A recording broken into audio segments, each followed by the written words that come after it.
Hallelujah. Praise the Lord. Praise the Lord. Tarif. Hallelujah. Hallelujah. Praise the Lord. Praise the Lord. Hallelujah. Thank you, Jesus. Thank you, Jesus. ਆਈਏ ਸਭ ਆਪਣੀਆਂ ਅੱਖਾਂ ਨੂੰ ਬੰਦ ਕਰੀਏ, ਪ੍ਰਾਰਥਨਾ ਦੀ ਹਾਲਤ ਦੇ ਵਿੱਚ ਚੱਲਦੇ ਹਾਂ ਅੱਜ ਦੀ ਬੰਦਗੀ ਦੇ ਲਈ, ਅੱਜ ਦੀ ਇਬਾਦਤ ਦੇ ਲਈ ਔਰ ਅੱਜ ਦੇ ਵਚਨ ਦੇ ਲਈ ਜੋ ਤੁਸੀਂ ਸੁਣਨ ਜਾ ਰਹੇ ਹਾਂ। ਪ੍ਰਾਰਥਨਾ ਕਰਦੇ ਹਾਂ ਖੁਦਾਵੰਦ ਦੇ ਹੱਥਾਂ ਦੇ ਵਿੱਚ ਅਸੀਂ ਆਪਣੀ ਜ਼ਿੰਦਗੀ ਨੂੰ ਦਿੰਦੇ ਹਾਂ, ਆਪਣੀਆਂ ਸੋਚਾਂ ਨੂੰ, ਆਪਣੇ ਖਿਆਲਾਂ ਨੂੰ ਖੁਦਾਵੰਦ ਦੇ ਹੱਥਾਂ ਦੇ ਵਿੱਚ ਪਵਿੱਤਰ ਆਤਮਾ ਦੀ ਅਗਵਾਈ ਦੇ ਵਿੱਚ ਦਿੰਦੇ ਹਾਂ, ਤਾਂ ਜੋ ਖੁਦਾਵੰਦ ਦਾ ਪਵਿੱਤਰ ਆਤਮਾ ਸਾਡੀ ਮਦਦ ਕਰੇ ਅੱਜ ਦੇ ਵਚਨ ਨੂੰ ਸੁਣਨ ਦੇ ਵਿੱਚ, ਸਮਝਣ ਦੇ ਵਿੱਚ ਔਰ ਉਹਦੇ ਅਨੁਸਾਰ ਚੱਲਣ ਦੇ ਵਿੱਚ। ਆਈਏ ਸਭ ਆਪਣੀ ਅੱਖਾਂ ਨੂੰ ਬੰਦ ਕਰੀਏ, ਦੁਆ ਦੀ ਹਾਲਤ ਦੇ ਵਿੱਚ ਚੱਲਦੇ ਹਾਂ।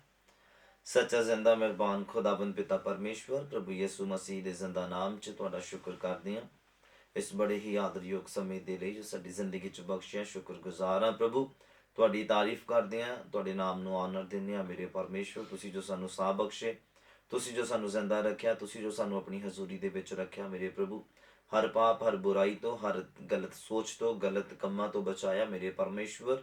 ਤੁਹਾਡਾ ਧੰਨਵਾਦ ਕਰਦੇ ਹਾਂ ਬਾਬਾ, ਬਿਮਾਰੀਆਂ ਤੋਂ ਬਚਾਇਆ, ਤੰਦਰੁਸਤੀ ਬਖਸ਼ੀ, ਤੁਹਾਡਾ ਸ਼ੁਕਰ ਕਰਦੇ ਹਾਂ ਪ੍ਰਭੂ, ਆਪਣੀ ਹਜ਼ੂਰੀ ਦੇ ਵਿੱਚ ਬਣਾ ਕੇ ਰੱਖਿਆ। ਸ਼ੁਕਰਗੁਜ਼ਾਰ ਹਾਂ ਪ੍ਰਭੂ ਔਰ ਪ੍ਰਾਰਥਨਾ ਆ ਅੱਜ ਦੀ ਇਬਾਦਤ ਦੇ ਲਈ ਖੁਦਾਵੰਦ ਜੋ ਕਰਨ ਦਾ ਸਾਨੂੰ ਬਲ ਦਿੱਤਾ ਮੇਰੇ ਪਰਮੇਸ਼ਵਰ, ਤੁਹਾਡਾ ਧੰਨਵਾਦ ਕਰਦੇ ਹਾਂ। ਸੁਣਨ ਵਾਲੀਆਂ ਜ਼ਿੰਦਗੀਆਂ ਨਿਹਾਲ ਹੋਣ, ਜਿੰਨੇ ਲੋਕ ਅੱਜ ਦੀ ਇਬਾਦਤ ਨੂੰ ਸੁਣਨ, ਆਸ਼ੀਸ਼ ਔਰ ਬਰਕਤ ਨੂੰ ਪ੍ਰਾਪਤ ਕਰਨ ਮੇਰੇ ਪ੍ਰਭੂ, ਜ਼ਿੰਦਗੀਆਂ ਬਹਾਲ ਹੋ ਜਾਣ ਮੇਰੇ ਪ੍ਰਭੂ ਜੀ।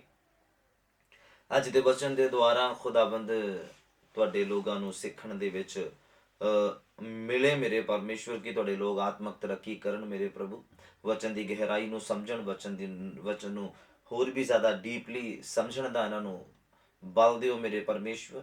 ਸਾਡੀ ਬੰਦ ਬੁੱਧ ਨੂੰ ਖੋਲ ਦਿਓ, ਬੰਦ ਸਮਝ ਨੂੰ ਖੋਲ ਦਿਓ, ਤਾਂ ਜੋ ਅਸੀਂ ਅੱਛੀ ਰੀਤੀ ਦੇ ਨਾਲ ਔਰ ਬੜੇ ਅਦਬ ਦੇ ਨਾਲ ਅਸੀਂ ਖੁਦਾਵੰਦ ਤੁਹਾਨੂੰ ਸਮਝ ਸਕੀਏ, ਤੁਹਾਡੇ ਪਿਆਰ ਨੂੰ, ਤੁਹਾਡੀ ਪਲਾਨਿੰਗ ਨੂੰ ਖੁਦਾਵੰਦ, ਤੁਹਾਡੇ ਜੋ ਪਲਾਨ ਸਾਡੀਆਂ ਜ਼ਿੰਦਗੀਆਂ ਦੇ ਪ੍ਰਤੀ ਆ, ਅੱਛੀ ਰੀਤੀ ਦੇ ਨਾਲ ਅਸੀਂ ਉਹਨਾਂ ਨੂੰ ਸਮਝ ਸਕੀਏ ਮੇਰੇ ਪ੍ਰਭੂ, ਔਰ ਤੁਹਾਡੇ ਨਾਮ ਨੂੰ ਅਸੀਂ ਉੱਚਾ ਕਰ ਸਕੀਏ ਮੇਰੇ ਪ੍ਰਭੂ। ਧੰਨਵਾਦ ਕਰਦੇ ਹਾਂ ਸਾਰੀ ਗੱਲਾਂ ਬਾਤਾਂ ਦੇ ਲਈ, ਔਰ ਆਉਣ ਵਾਲੇ ਸਮੇਂ ਨੂੰ ਮੈਂ ਤੁਹਾਡੇ ਹੱਥਾਂ 'ਚ ਦੇਣਾ ਚਾਹੁੰਦਾ ਹਾਂ ਕਿ ਤੁਹਾਡਾ ਹੁਣ ਪਵਿੱਤਰ ਆਤਮਾ ਤੁਹਾਡੇ ਬੰਦੇ ਦੀ ਬੋਲਣ ਦੇ ਵਿੱਚ ਔਰ ਤੁਹਾਡੇ ਲੋਕਾਂ ਦੀ ਸੁਣਨ ਸਮਝਣ ਦੇ ਵਿੱਚ ਮਦਦ ਕਰੇ, ਤਾਂ ਜੋ ਖੁਦਾਵੰਦ ਮਕਸਦ ਪੂਰਾ ਹੋ ਜਾਵੇ ਪ੍ਰਭੂ, ਸਾਡੀ ਆਤਮਕ ਤਰੱਕੀ ਹੋਵੇ ਪ੍ਰਭੂ, ਪਵਿੱਤਰਤਾਈ ਦੇ ਵਿੱਚ ਵਾਧਾ ਹੋਵੇ, ਈਮਾਨਦਾਰੀ ਔਰ ਵਫਾਦਾਰੀ ਦੇ ਵਿੱਚ ਵਾਧਾ ਹੋਵੇ ਮੇਰੇ ਪਰਮੇਸ਼ਵਰ, ਔਰ ਬਰਕਤ ਪਾਉਣ ਤੁਹਾਡੇ ਲੋਕ ਅੱਜ ਦੇ ਦਿਨ ਮੇਰੇ ਖੁਦਾਵੰਦ। ਤੁਹਾਡਾ ਸ਼ੁਕਰ ਕਰਦੇ ਸਾਰੀ ਗੱਲਾਂ ਬਾਤਾਂ ਦੇ ਲਈ।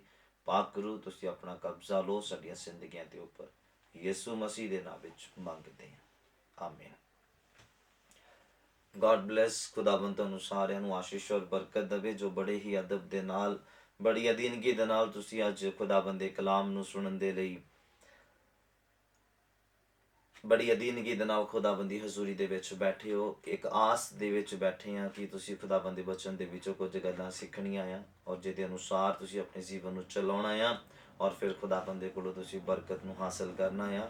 ਮੇਰਾ ਪਰਮੇਸ਼ਵਰ ਤੁਹਾਨੂੰ ਅੱਜ ਦੇ ਦਿਨ ਆਸ਼ੀਸ਼ ਔਰ ਬਰਕਤ ਦੇਵੇ, ਤਾਂ ਜੋ ਤੁਸੀਂ ਆਤਮਕ ਤਰੱਕੀ ਕਰੋ, ਆਪਣੀ ਆਤਮਕ ਹੱਦਾਂ ਦੇ ਵਿੱਚ ਵਾਧਾ ਕਰੋ, ਔਰ ਤੁਸੀਂ ਆਪਣੀ ਜ਼ਿੰਦਗੀ ਤੋਂ ਪਰਮੇਸ਼ਵਰ ਨੂੰ ਪ੍ਰਸੰਨ ਕਰ ਪਾਓ, ਆਪਣੇ ਵਿਸ਼ਵਾਸ ਤੋਂ ਤੁਸੀਂ ਆਪਣੇ ਪਰਮੇਸ਼ਵਰ ਨੂੰ ਖੁਸ਼ ਕਰਨੇ ਪਾਓ। ਅੱਜ ਅਸੀਂ ਖੁਦਾਵੰਦ ਦੇ ਕਲਾਮ ਦੇ ਵਿੱਚੋਂ ਕੁਝ ਗੱਲਾਂ ਸਿੱਖਣੀਆਂ ਆ। ਮੈਂ ਤੁਹਾਨੂੰ ਦੱਸਣਾ ਚਾਹੁੰਦਾ ਹਾਂ ਅੱਜ ਵਚਨ ਦੇ ਵਿੱਚੋਂ ਅਸੀਂ ਯੂਸਫ ਦੀ ਕੁਆਲਿਟੀ ਦੇ ਬਾਰੇ ਸਿੱਖਣਾ ਆ, ਕੁਆਲਿਟੀ ਆਫ ਜੋਸਫ। ਜੋਸਫ ਦੇ ਬਾਰੇ ਅੱਜ ਅਸੀਂ ਸਿੱਖਣਾ ਆ, ਜਿਹਨੂੰ ਤੁਸੀਂ ਯੂਸਫ ਵੀ ਕਹਿ ਦਿੰਦੇ ਆ। ਯਾਕੂਬ ਦਾ ਪੁੱਤਰ ਆ, ਯਾਕੂਬ ਦੇ 12 ਪੁੱਤਰ ਹੋਏ ਆ, ਉਹਦੇ ਵਿੱਚੋਂ ਯੂਸਫ ਨਾਮ ਦਾ ਇੱਕ ਲੜਕਾ ਉਹਦਾ ਪੈਦਾ ਹੋਇਆ, ਔਰ ਉਹਦੇ ਬਾਰੇ ਅਸੀਂ ਸਿੱਖਣਾ ਆ। ਉਹਦੇ ਤਰੱਕੀ ਕਰਨ ਦਾ ਰਾਜ, ਪਰਮੇਸ਼ਵਰ ਦੀ ਮਰਜ਼ੀ ਨੂੰ ਪੂਰਾ ਕਰਨ ਦਾ ਰਾਜ, ਉਹਦੇ ਅੰਦਰ ਕੀ ਕੁਆਲਿਟੀਆਂ ਸੀਗੀਆਂ, ਕਿਹਨਾਂ ਕੁਆਲਿਟੀਆਂ ਦੇ ਕਾਰਨ, ਕਿਹੜੀਆਂ ਉਹਨਾਂ ਗੱਲਾਂ ਦੇ ਕਾਰਨ ਉਹ ਇੰਨਾ ਉੱਚਾ ਕੀਤਾ ਗਿਆ, ਇੰਨੀ ਉਹਨੂੰ ਬਰਕਤ ਮਿਲੀ, ਔਰ ਉਹਦੀਆਂ ਕੁਝ ਕੁਆਲਿਟੀਆਂ ਦੇ ਬਾਰੇ ਅੱਜ ਅਸੀਂ ਸਿੱਖਣਾ ਆ। ਸ਼ੁਰੂਆਤ ਕਰਦੇ ਹਾਂ ਪਰਮੇਸ਼ਵਰ ਦੀ ਅਧੀਨਗੀ ਦੇ ਵਿੱਚ, ਪਵਿੱਤਰ ਆਤਮਾ ਦੀ ਅਗਵਾਈ ਦੇ ਵਿੱਚ। ਔਰ ਜਦੋਂ ਤੁਸੀਂ ਮੇਰੇ ਨਾਲ ਉਤਪਤ ਦਾ ਪੁਸਤਕ ਖੋਲੋਗੇ ਔਰ ਉਹਦਾ 41 ਨੰਬਰ ਅਧਿਆਏ, ਆਈਏ ਮੇਰੇ ਨਾਲ ਆਪਣਾ ਬਾਈਬਲ ਓਪਨ ਕਰੀਏ। ਉਤਪਤ ਦਾ ਪੁਸਤਕ ਉਹਦਾ 41 ਨੰਬਰ ਅਧਿਆਏ ਔਰ ਉਹਦਾ 1 ਨੰਬਰ ਪੰਕਤੀ ਤੋਂ 10 ਨੰਬਰ ਪੰਕਤੀ ਤੱਕ ਮੈਂ ਪੜ੍ਹਨਾ ਆ, ਤੁਸੀਂ ਸੁਣਨਾ ਬੜੇ ਧਿਆਨ ਦੇ ਨਾਲ। ਇਹ ਉਸ ਸਮੇਂ ਦੀ ਗੱਲ ਆ ਜਦੋਂ ਰਾਜ ਫਿਰੌਨ ਦਾ ਸੀਗਾ। ਫਿਰੌਨ ਰਾਜਾ ਸੀਗਾ, ਉਦੋਂ ਉਹਨੂੰ ਇੱਕ ਸੁਪਨਾ ਆਇਆ, ਇੱਕੋ ਸੁਪਨਾ 2 ਵਾਰ ਆਇਆ, ਜਿਹਦੇ ਵਿੱਚ ਉਹ ਘਬਰਾ ਗਿਆ, ਡਰ ਗਿਆ, ਔਰ ਡਰਨ ਤੋਂ ਬਾਅਦ ਉਹਨੇ ਜਦੋਂ ਸੁਪਨੇ ਤੋਂ ਉੱਠਿਆ, ਜਾਗਿਆ ਔਰ ਹੁਕਮ ਜਾਰੀ ਕਰ ਦਿੱਤਾ ਕਿ ਸਾਰੇ ਜਾਦੂਗਰ, ਸਾਰੇ ਸਿਆਣੇ ਜਿਹੜੇ ਝਾੜ ਫੂਕ ਕਰਦੇ ਆ, ਮੰਤਰ ਬੋਲਦੇ ਆ, ਜੋ ਵੀ ਕੁਝ ਕਰਦੇ ਆ, ਕਹਿੰਦਾ ਇਕੱਠੇ ਕਰ ਲਓ। ਔਰ ਉਹਨਾਂ ਨੂੰ ਉਹਨੇ ਆਪਣਾ ਸੁਪਨਾ ਦੱਸਿਆ। ਸੁਪਨਾ ਦੱਸਣ ਤੋਂ ਬਾਅਦ ਕਹਿੰਦਾ ਵੀ ਜੇ ਕੋਈ ਮੈਨੂੰ ਇਹਦਾ ਅਰਥ ਦੱਸ ਦੇਗਾ ਤੇ ਉਹਨੂੰ ਮੈਂ ਬਹੁਤ ਕੁਝ ਦੇ ਦੇਵਾਂਗਾ, ਬਹੁਤ ਮਤਲਬ ਉਹਨੂੰ ਮੈਂ ਬਲੇਸਿੰਗਸ ਦਊਂਗਾ ਜਾਂ ਬਰਕਤ ਦਊਂਗਾ ਜਾਂ ਸੋਨਾ ਜਵਾਹਰਾਤ ਜੋ ਵੀ ਆ ਮੈਂ ਦਵਾਂਗਾ। ਪਰ ਕੋਈ ਵੀ ਉਹਦੇ ਸੁਪਨੇ ਦਾ ਅਰਥ ਨਹੀਂ ਕਰ ਪਾਇਆ। ਜਿੱਦਾਂ ਕਿ ਅਸੀਂ ਜਦੋਂ 41 ਨੰਬਰ ਨੂੰ ਕੰਪਲੀਟ ਪੜੂਗੇ ਤੁਹਾਨੂੰ ਫਿਰ ਪਤਾ ਲੱਗਣਾ ਆ। ਫਿਰ ਇਹ ਉਸ ਸਮੇਂ ਦੀ ਗੱਲ ਆ ਜਦੋਂ ਯੂਸਫ ਜੇਲ੍ਹ ਦੇ ਵਿੱਚ ਸੀਗਾ। ਇਹ ਉਸ ਸਮੇਂ ਦੀ ਗੱਲ ਆ ਜਦੋਂ ਯੂਸਫ ਨੇ ਆਪਣੀ ਪਵਿੱਤਰਤਾਈ ਨੂੰ ਔਰ ਆਪਣੇ ਅਨੁਸ਼ਾਸਨ ਨੂੰ, ਜੋ ਅਨੁਸ਼ਾਸਨ ਦੇ ਵਿੱਚ ਉਹ ਰਹਿ ਰਿਹਾ ਸੀਗਾ, ਉਹਨੂੰ ਬਰਕਰਾਰ ਰੱਖਦੇ ਹੋਏ ਜਦੋਂ ਪੋਟੀਫਰ ਦੀ ਵਾਈਫ ਦੇ ਕੋਲੋਂ ਭੱਜਿਆ ਆਪਣੀ ਪਵਿੱਤਰਤਾਈ ਨੂੰ ਬਰਕਰਾਰ ਰੱਖਣ ਦੇ ਲਈ, ਪਰਮੇਸ਼ਵਰ ਦੇ ਨਾਲ ਵਫਾਦਾਰੀ ਨੂੰ ਬਰਕਰਾਰ ਰੱਖਣ ਦੇ ਲਈ, ਔਰ ਉਹਦੇ ਤੇ ਗਲਤ ਇਲਜ਼ਾਮ ਲੱਗ ਗਿਆ ਜਿਹਦੀ ਬਦੌਲਤ ਉਹ ਜੇਲ੍ਹ ਦੇ ਵਿੱਚ ਸੀਗਾ।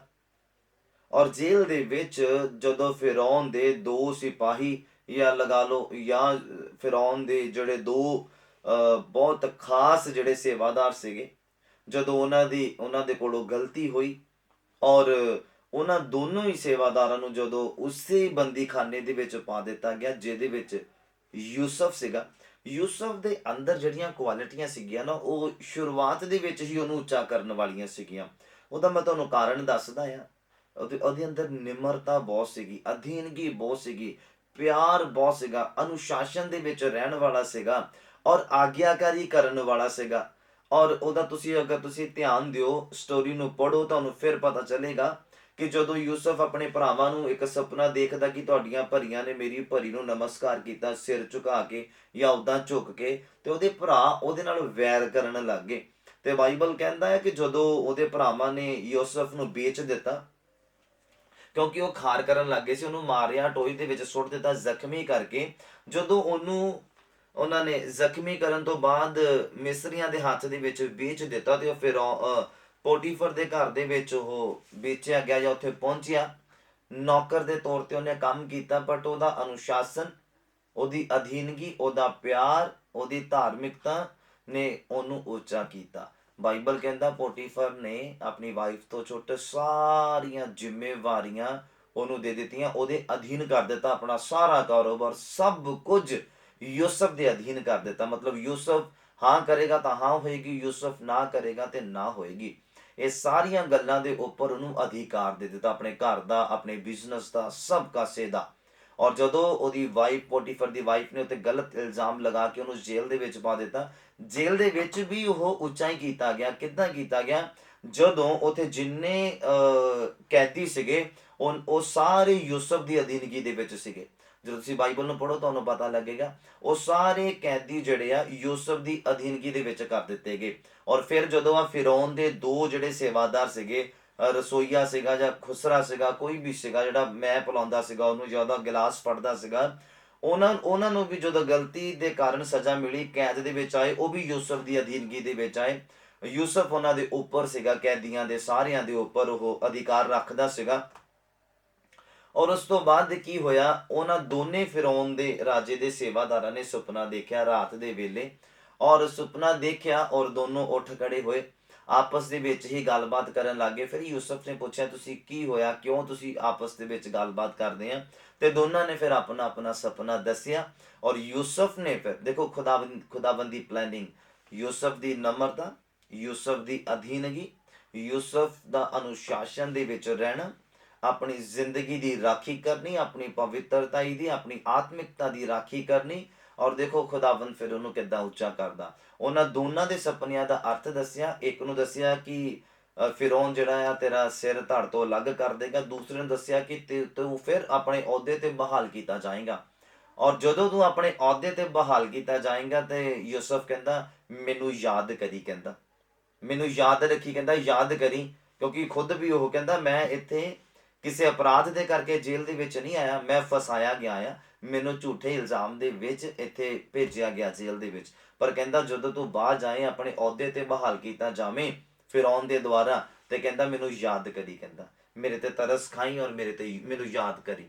ਔਰ ਜਦੋਂ ਉਹ ਸੁਪਨਾ ਸਾਕਾਰ ਹੋਇਆ, ਜਿਹੜਾ ਪਹਿਲਾ ਸੇਵਾਦਾਰ ਸੀਗਾ ਉਹਨੂੰ ਫਾਂਸੀ ਹੋਈ, ਉਹਦਾ ਸਿਰ ਜਿਹੜਾ ਅਲੱਗ ਕਰ ਦਿੱਤਾ ਗਿਆ ਧੜ ਤੋਂ। ਔਰ ਦੂਸਰਾ, ਜਦੋਂ ਆਪਣੇ ਅਹੁਦੇ ਤੇ ਦੁਬਾਰਾ ਬਰਖਾਸਤ ਕੀਤਾ ਗਿਆ, ਉਸ ਸਮੇਂ ਫਿਰੌਨ ਨੂੰ ਸੁਪਨਾ ਆਇਆ ਰਾਤ ਦੇ ਵੇਲੇ, ਜਿਹੜਾ ਕਿ ਹੁਣ ਮੈਂ ਤੁਹਾਡੇ ਸਾਹਮਣੇ ਪੜਨ ਜਾ ਰਿਹਾ। 41 ਨੰਬਰ ਅਧਿਆਇ ਦੇ ਵਿੱਚ ਤੁਹਾਨੂੰ ਸਿੱਖਣ ਨੂੰ ਮਿਲਣਾ ਆ।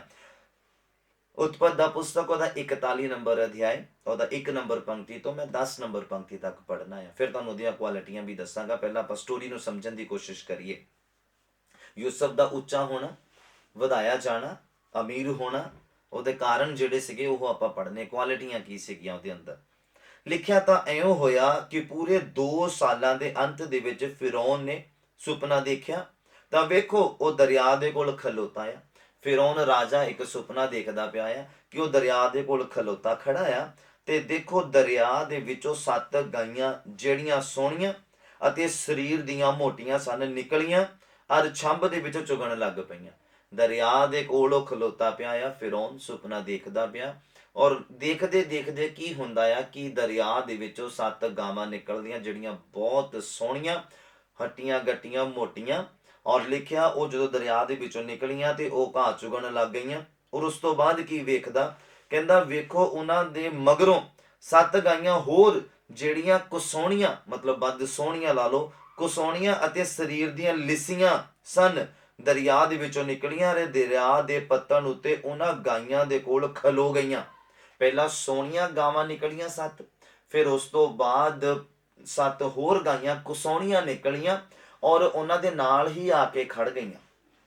7 ਗਾਈਆਂ ਸੋਹਣੀਆਂ ਦੇਖੀਆਂ, 7 ਕੁਸੋਣੀਆਂ ਦੇਖੀਆਂ। ਔਰ ਦਰਿਆ ਦੇ ਕੋਲ ਜਦੋਂ ਉਹਨਾਂ ਪਹਿਲੀਆਂ ਵਾਲੀਆਂ ਦੇ ਕੋਲ ਹੀ ਖਲੋ ਗਈਆਂ, ਤੇ ਸੁਪਨੇ ਦੇ ਵਿੱਚ ਫਿਰੌਨ ਕੀ ਦੇਖਦਾ, ਕਹਿੰਦਾ ਕੁਸੋਣੀਆਂ ਔਰ ਲਿੱਸੀਆਂ ਗਾਈਆਂ ਨੇ ਉਹਨਾਂ 7 ਸੋਹਣੀਆਂ ਔਰ ਮੋਟੀਆਂ ਗਾਈਆਂ ਨੂੰ ਨਿਗਲ ਲਿਆ।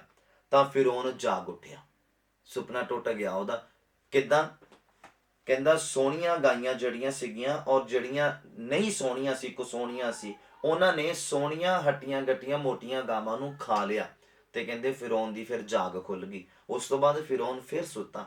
ਫਿਰ ਸੌਣ ਤੋਂ ਬਾਅਦ ਕੀ ਹੋਇਆ, ਫਿਰ ਉਹਨੂੰ ਸੁਪਨਾ ਆਇਆ। ਕਹਿੰਦੇ ਉਹ ਫਿਰ ਸੋ ਗਿਆ ਤੇ ਦੂਜੀ ਵਾਰ ਸੁਪਨਾ ਦੇਖਿਆ, ਅਤੇ ਵੇਖੋ ਮੋਟੇ ਅਰ ਚੰਗੇ 7 ਸਿੱਟੇ ਇੱਕ ਨਾੜ ਦੇ ਵਿੱਚੋਂ ਨਿਕਲੇ, ਅਤੇ ਵੇਖੋ ਉਹਨਾਂ ਦੇ ਮਗਰੋਂ 7 ਸਿੱਟੇ ਪਤਲੇ ਅਰ ਪੂਰੇ ਦੀ ਹਵਾ ਦੇ ਨਾਲ ਝੁਲਸੇ ਹੋਏ ਫੁੱਟ ਪਏ, ਅਤੇ ਉਹ ਪਤਲੇ ਸਿੱਟੇ ਉਹਨਾਂ 7 ਮੋਟਿਆਂ ਅਰ ਭਰਿਆ ਹੋਇਆਂ ਨੂੰ ਨਿਗਲ ਗਏ।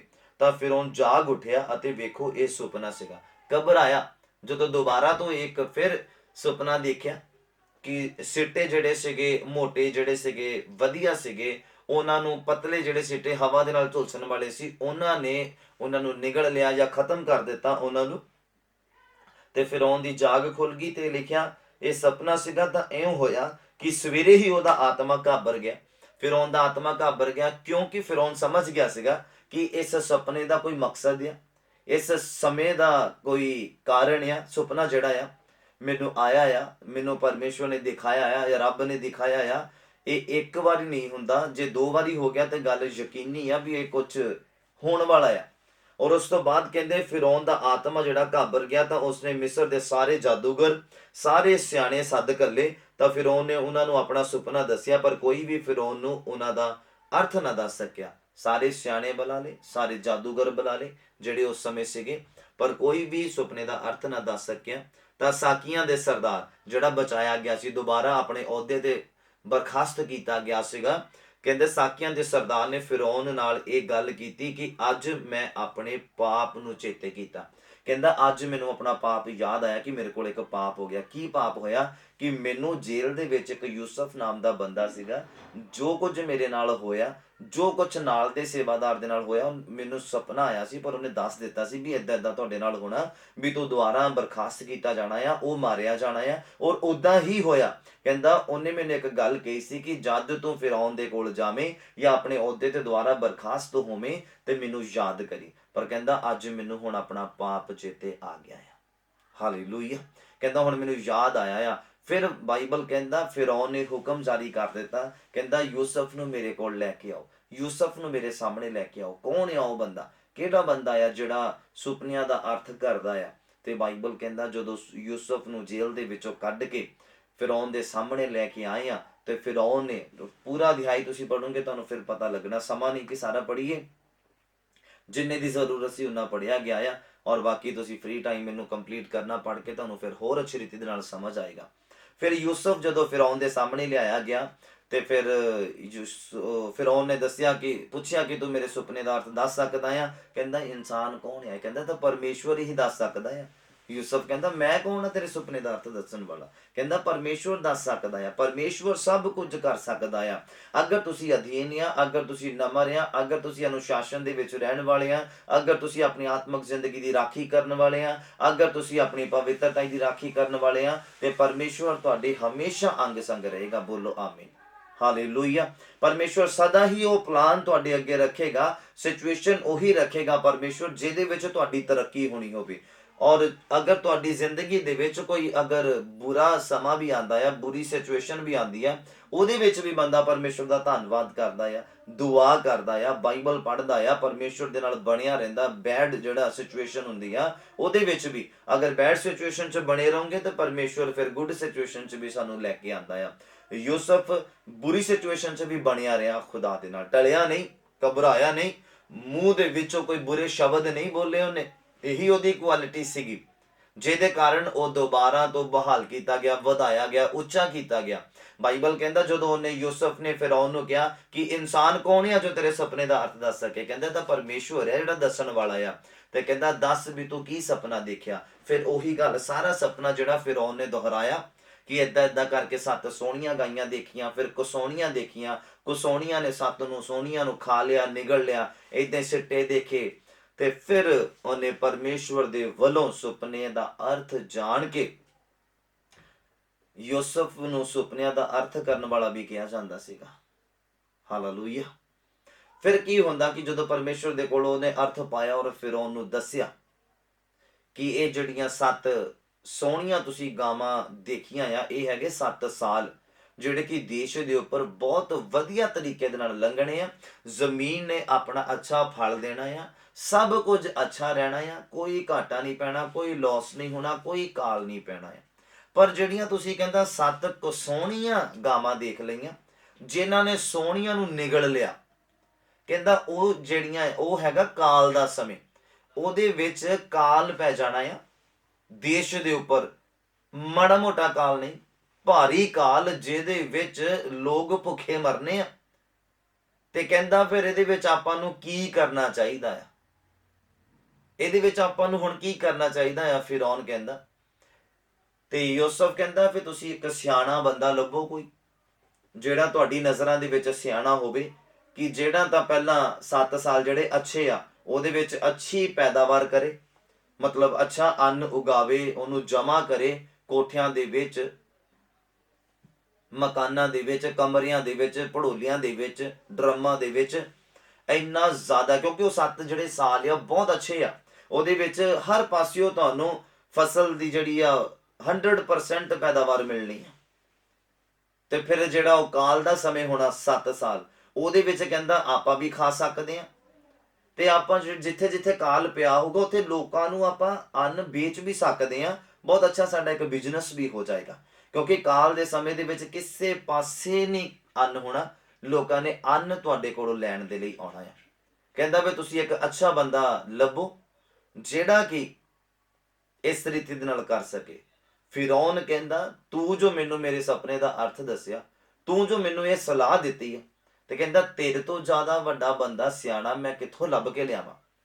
ਕਹਿੰਦਾ ਮੈਂ ਤੈਨੂੰ ਇਹ ਹੁਕਮ ਕਰਦਾ, ਮੈਂ ਸਾਰਿਆਂ ਦੇ ਸਾਹਮਣੇ ਇਹ ਆਗਿਆ ਦਿੰਦਾ ਕਿ ਤੂੰ ਮੇਰੇ ਤੋਂ ਛੁੱਟ, ਮੇਰੇ ਸਾਰੇ ਬਿਜ਼ਨਸ ਦੇ ਉੱਪਰ, ਮੇਰੇ ਸਾਰੇ ਘਰ ਦੇ ਉੱਪਰ, ਮੇਰੀਆਂ ਸਾਰੀਆਂ ਚੀਜ਼ਾਂ ਦੇ ਉੱਪਰ, ਸਾਰਿਆਂ ਪਾਸੇ ਤੂੰ ਅਧਿਕਾਰ ਰੱਖਣ ਵਾਲਾ ਆ। ਬੋਲੋ ਹਾਲੇਲੂਇਆ।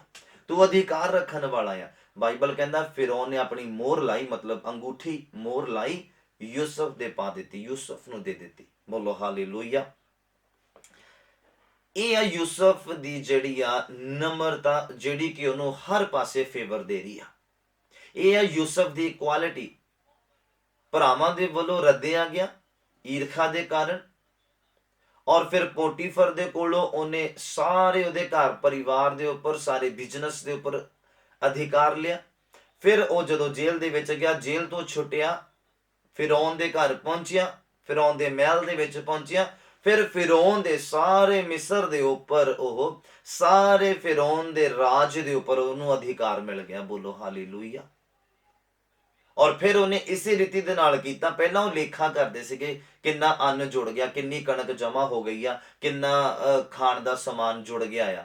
ਪਰ ਬਾਈਬਲ ਕਹਿੰਦਾ ਇੰਨਾ ਜ਼ਿਆਦਾ ਉਹ ਪਹਿਲੇ 7 ਸਾਲਾਂ ਦੇ ਵਿੱਚ ਉਹਨਾਂ ਨੇ ਇਕੱਠਾ ਕਰ ਲਿਆ ਕਿ ਉਹ ਗਿਣਤੀ ਉਹ ਬਾਹਰ ਹੋ ਗਿਆ। ਇੰਨਾ ਅੰਨ ਇਕੱਠਾ ਕਰ ਲਿਆ ਉਹਨਾਂ ਨੇ, ਕਹਿੰਦਾ ਫਿਰ ਗਿਣਤੀ ਕਰਨੀ ਬੰਦ ਕਰ ਦਿੱਤੀ, ਇੰਨਾ ਜ਼ਿਆਦਾ ਅੰਨ ਇਕੱਠਾ ਕਰ ਲਿਆ। ਯੂਸਫ ਦਾ ਤਰੱਕੀ ਕਰਨ ਦਾ ਕਾਰਨ ਮੈਂ ਦੱਸਦਾ, ਉਹਦੇ ਅੰਦਰ ਕੁਝ ਕੁਆਲਿਟੀਆਂ ਸੀਗੀਆਂ। ਉਹਦੀਆਂ ਕੁਆਲਿਟੀਆਂ ਸੀਗੀਆਂ, ਸਭ ਤੋਂ ਪਹਿਲਾਂ ਕਿ ਉਹ ਡਿਸਪਲਿਨ ਦੇ ਵਿੱਚ ਰਹਿਣ ਵਾਲਾ ਸੀਗਾ, ਅਨੁਸ਼ਾਸਨ ਦੇ ਵਿੱਚ ਰਹਿਣ ਵਾਲਾ ਸੀਗਾ। ਡਿਸਪਲਿਨ ਕੀ ਸੀਗਾ? ਖੁਦਾ ਦੇ ਵਿੱਚ ਵਫਾਦਾਰੀ, ਪਰਮੇਸ਼ਵਰ ਦਾ ਸਥਾਨ ਮੇਰੀ ਜ਼ਿੰਦਗੀ ਦੇ ਵਿੱਚ ਪਹਿਲਾ, ਪਰਮੇਸ਼ਵਰ ਦੇ ਵਚਨ ਦੇ ਅਨੁਸਾਰ ਮੇਰਾ ਜੀਵਨ ਚਲਾਇਆ ਜਾਣਾ ਜਾਂ ਚੱਲਣਾ ਆ। ਪਰਮੇਸ਼ਵਰ ਦੇ ਹੁਕਮਨਾਮੇ ਤੋਂ ਬਾਹਰ ਮੈਂ ਨਹੀਂ ਜਾ ਸਕਦਾ, ਪਰਮੇਸ਼ਵਰ ਦੀ ਕਿਰਪਾ ਤੋਂ ਬਾਹਰ ਮੈਂ ਨਹੀਂ ਜਾ ਸਕਦਾ। ਪਰਮੇਸ਼ਵਰ ਨੇ ਜੋ ਮੈਨੂੰ ਤੋਹਫਾ ਦਿੱਤਾ ਆ, ਉਹ ਪਰਮੇਸ਼ਵਰ ਦੀ ਮਹਿਮਾ ਦੇ ਲਈ, ਪਰਮੇਸ਼ਵਰ ਦੇ ਲੋਕਾਂ ਦੇ ਲਈ ਇਸਤੇਮਾਲ ਹੋਣਾ। ਇਹ ਸੀਗੀ ਉਹਦੇ ਅੰਦਰ ਕੁਆਲਿਟੀ ਕਿ ਉਹ ਆਪਣੇ ਅਨੁਸ਼ਾਸਨ ਦੇ ਵਿੱਚ, ਖੁਦਾਵੰਦ ਦੇ ਵਿੱਚ ਅਨੁਸ਼ਾਸਨ ਦੇ ਵਿੱਚ ਰਵੇ, ਡਿਸਪਲਿਨ ਦੇ ਵਿੱਚ ਰਵੇ। ਬੋਲੋ ਹਾਲੇਲੂਇਆ। ਜਦੋਂ ਕਿ ਉਹਨੇ ਆਪਣੇ ਆਪ ਨੂੰ ਪਾਪ ਕਰਨ ਤੋਂ ਬਚਾਇਆ, ਵਿਭਚਾਰ ਕਰਨ ਤੋਂ ਬਚਾਇਆ, ਸਰੀਰਕ ਸੰਬੰਧ ਬਣਾਉਣ ਤੋਂ ਬਚਾਇਆ। ਬੋਲੋ ਹਾਲੇਲੂਇਆ। ਇਹ ਅਨੁਸ਼ਾਸਨ ਦੇ ਵਿੱਚ ਰਹਿਣਾ। ਕਿ ਅਸੀਂ ਅੱਜ ਅਨੁਸ਼ਾਸਨ ਦੇ ਵਿੱਚ ਰਹਿਣ ਵਾਲੇ ਹਾਂ, ਕਿ ਅਸੀਂ ਪਾਪ ਨੂੰ ਦੇਖ ਕੇ ਭੱਜਣ ਵਾਲੇ ਹਾਂ। ਤੁਸੀਂ ਯਾਦ ਰੱਖਣਾ, ਆਪਣੀ ਆਤਮਿਕ ਜ਼ਿੰਦਗੀ ਦੀ ਰਾਖੀ ਕਰਨ ਦੇ ਲਈ ਕਈ ਵਾਰ ਸਾਨੂੰ ਭੱਜਣਾ ਪੈਂਦਾ ਹੈ। ਉੱਥੇ ਸਾਡਾ ਆਕੜ ਕੇ ਜਾਂ ਸਿੱਧਾ ਸਾਡਾ ਅਸੀਂ ਛਾਤੀ ਦਿਖਾ ਕੇ, ਜ਼ੋਰ ਦਿਖਾ ਕੇ ਅਸੀਂ ਆਪਣੀ ਆਤਮਿਕ ਜ਼ਿੰਦਗੀ ਦੀ ਰਾਖੀ ਨਹੀਂ ਕਰ ਸਕਦੇ। ਕੁਝ ਥਾਵਾਂ ਤੇ ਸਾਨੂੰ ਭੱਜਣਾ ਪੈਂਦਾ ਆਪਣੀ ਆਤਮਿਕ ਜ਼ਿੰਦਗੀ ਦੀ ਰਾਖੀ ਕਰਨ ਦੇ ਲਈ।